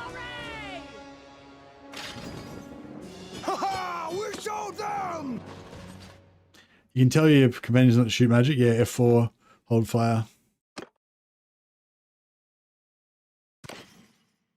But you can also tell them, you can only allow them to use the spells you want them to allow.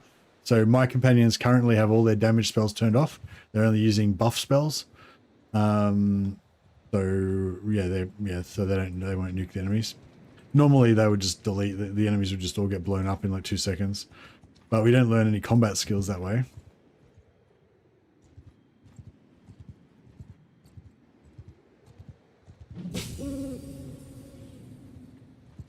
In the spellbook, go into your careers page, click on the spellbook, and in there.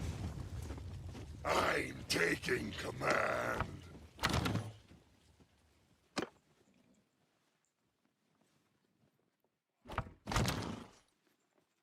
Right, go forth.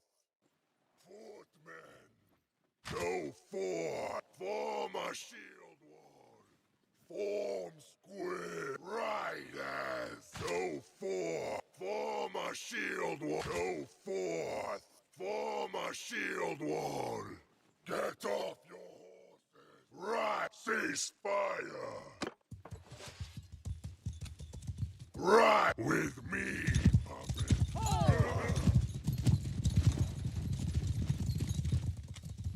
Get off your horses!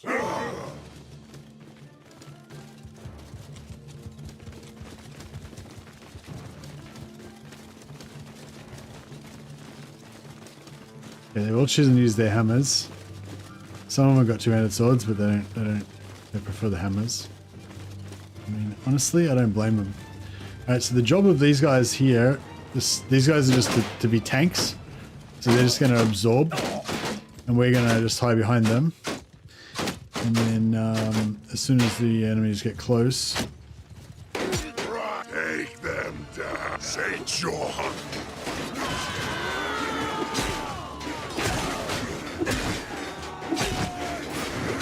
Yeah, the armor... The dueling is pretty fun though. Yeah, I would have killed this guy in 2 hits if I had my hammer.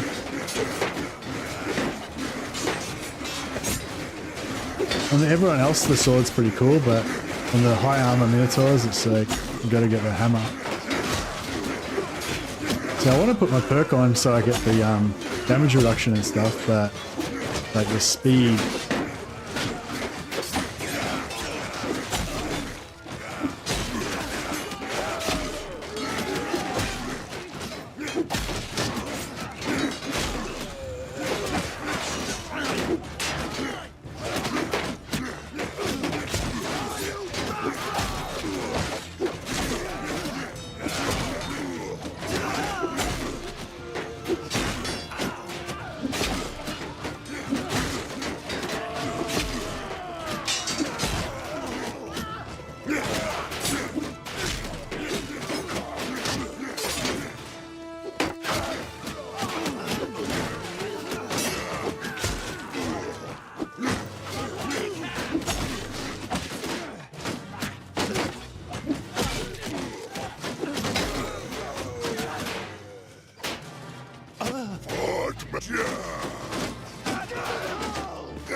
I want to watch her beat them up.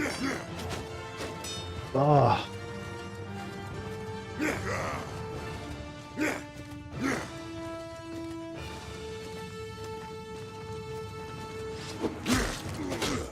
Nice. Smash some dude's jaw off.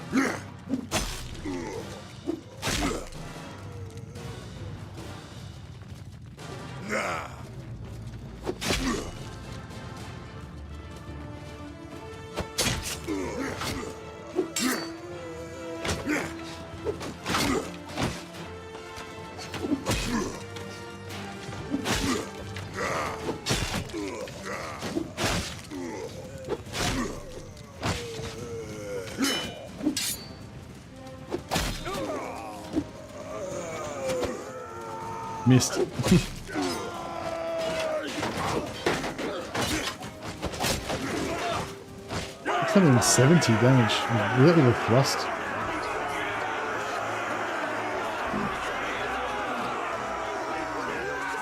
$1,275 damage. Yeah, and you get, I think you get 2 hit points every 200 damage that you do or something like that. Or 1 hit point every 200 damage you get. So if I do 1200 damage, heals me 6 hit points. So I ended up on full health. I'm not sure if I actually got hit in that one, but if I did, then yeah, I healed myself again.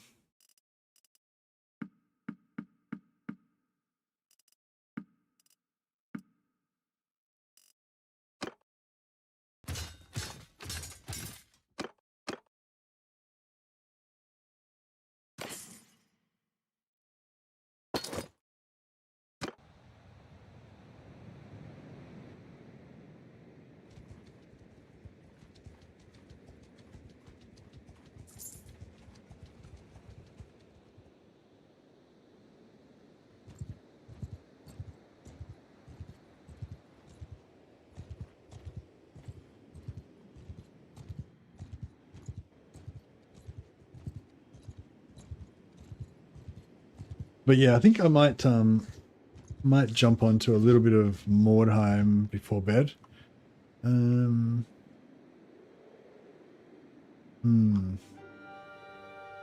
Yeah, could maybe go another vampire playthrough. New vampires. I don't know.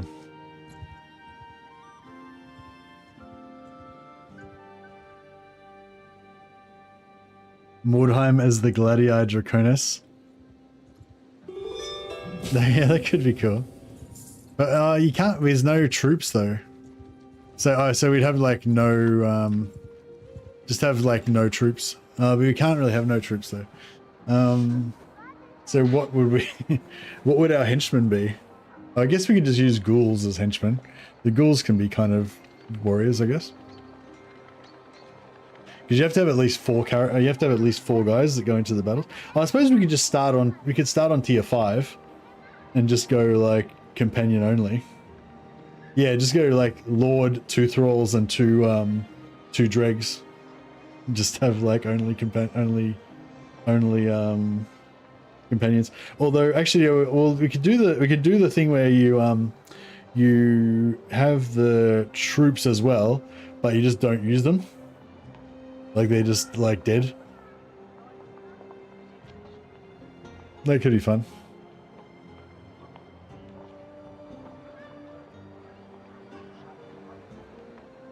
Yeah, that could be cool. So yeah, there's a thing you can do in Mordheim where basically you just go like companions, and then you have like you still have your 5 henchmen, but you just don't use them. Like you just leave, like they just inactive every time it's their turn. You just skip and just let them die or whatever. You don't care what happens to them.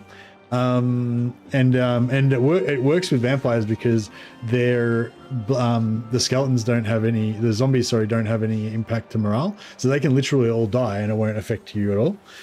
So it's kind of cool. The henchmen are not. No, the henchmen are not there to carry loot. They do nothing. The henchmen are just not part of your team. Like they just die. Like that's all they do. And you just play with the heroes. It's kind of, I don't know. It's kind of a fun way to go.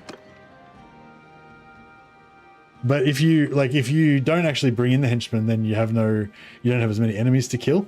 You know, so it's kind of like a cool way to like level up your characters faster, I guess.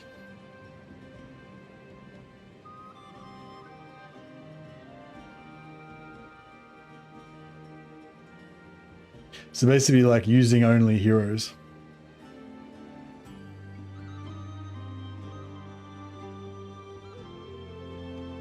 All right. You've got me inspired now. You got me inspired now, Ava, as you often do.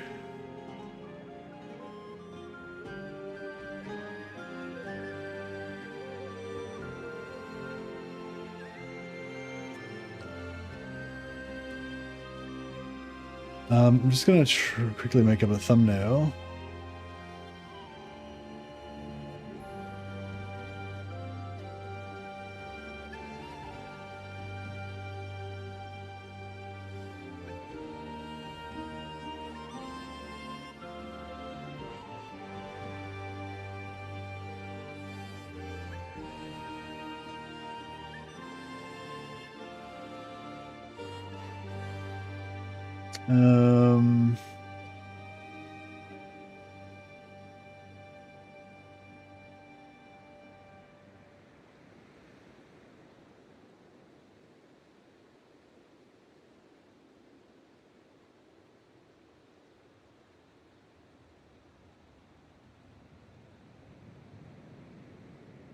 Okay, this is somewhat good.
Right.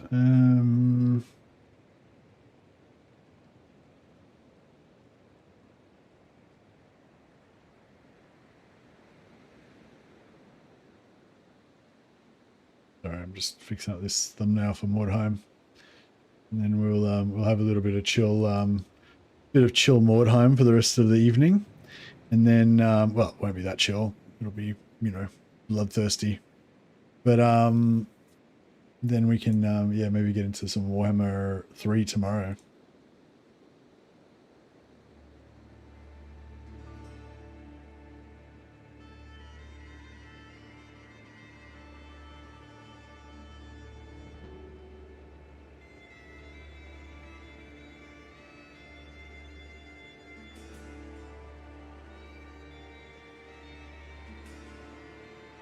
Yeah, I'll just set up a new stream, and then we'll switch over to that before I start chatting too much about it, because I probably want to do a bit of a Mordheim intro at the start of the stream when we switch over anyway. So rather than crap on about a lot now, I'll just switch it over, and then we'll get it on.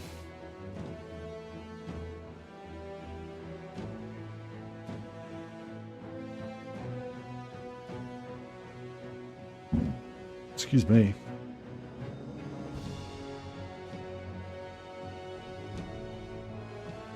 Excuse me.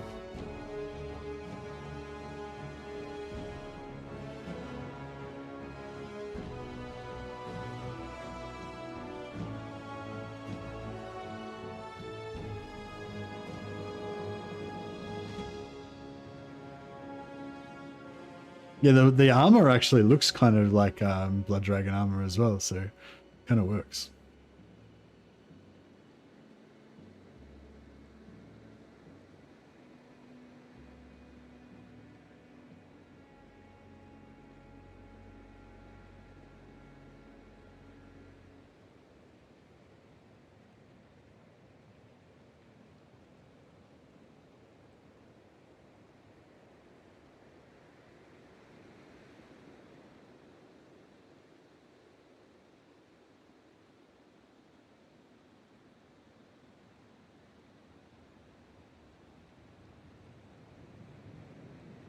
Alrighty, and we'll update our Twitch.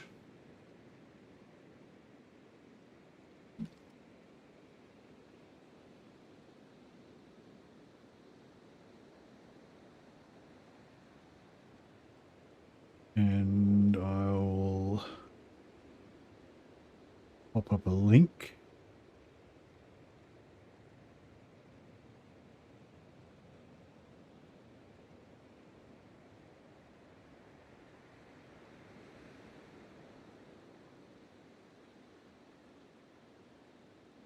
All right, there's the new stream. You can click on there to switch over to the new chat. I'm closing this chat down so I won't see anything anymore.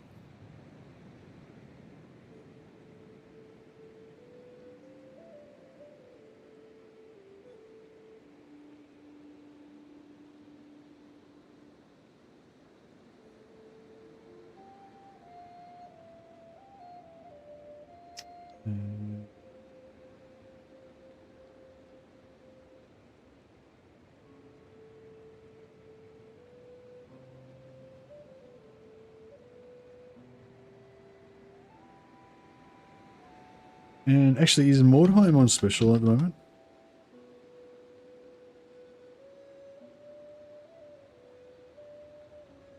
Yes, Mordheim is on special, 90% off right now.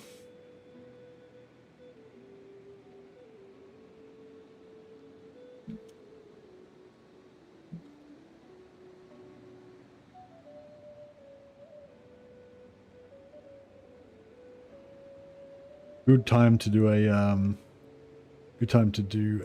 Mordheim stream. Ava the Dark Prophetess. It's a good name.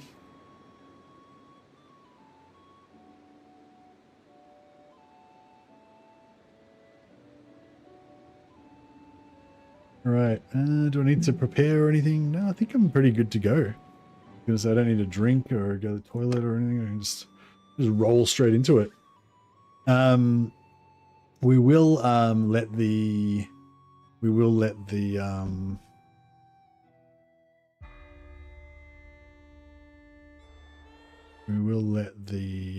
intro play.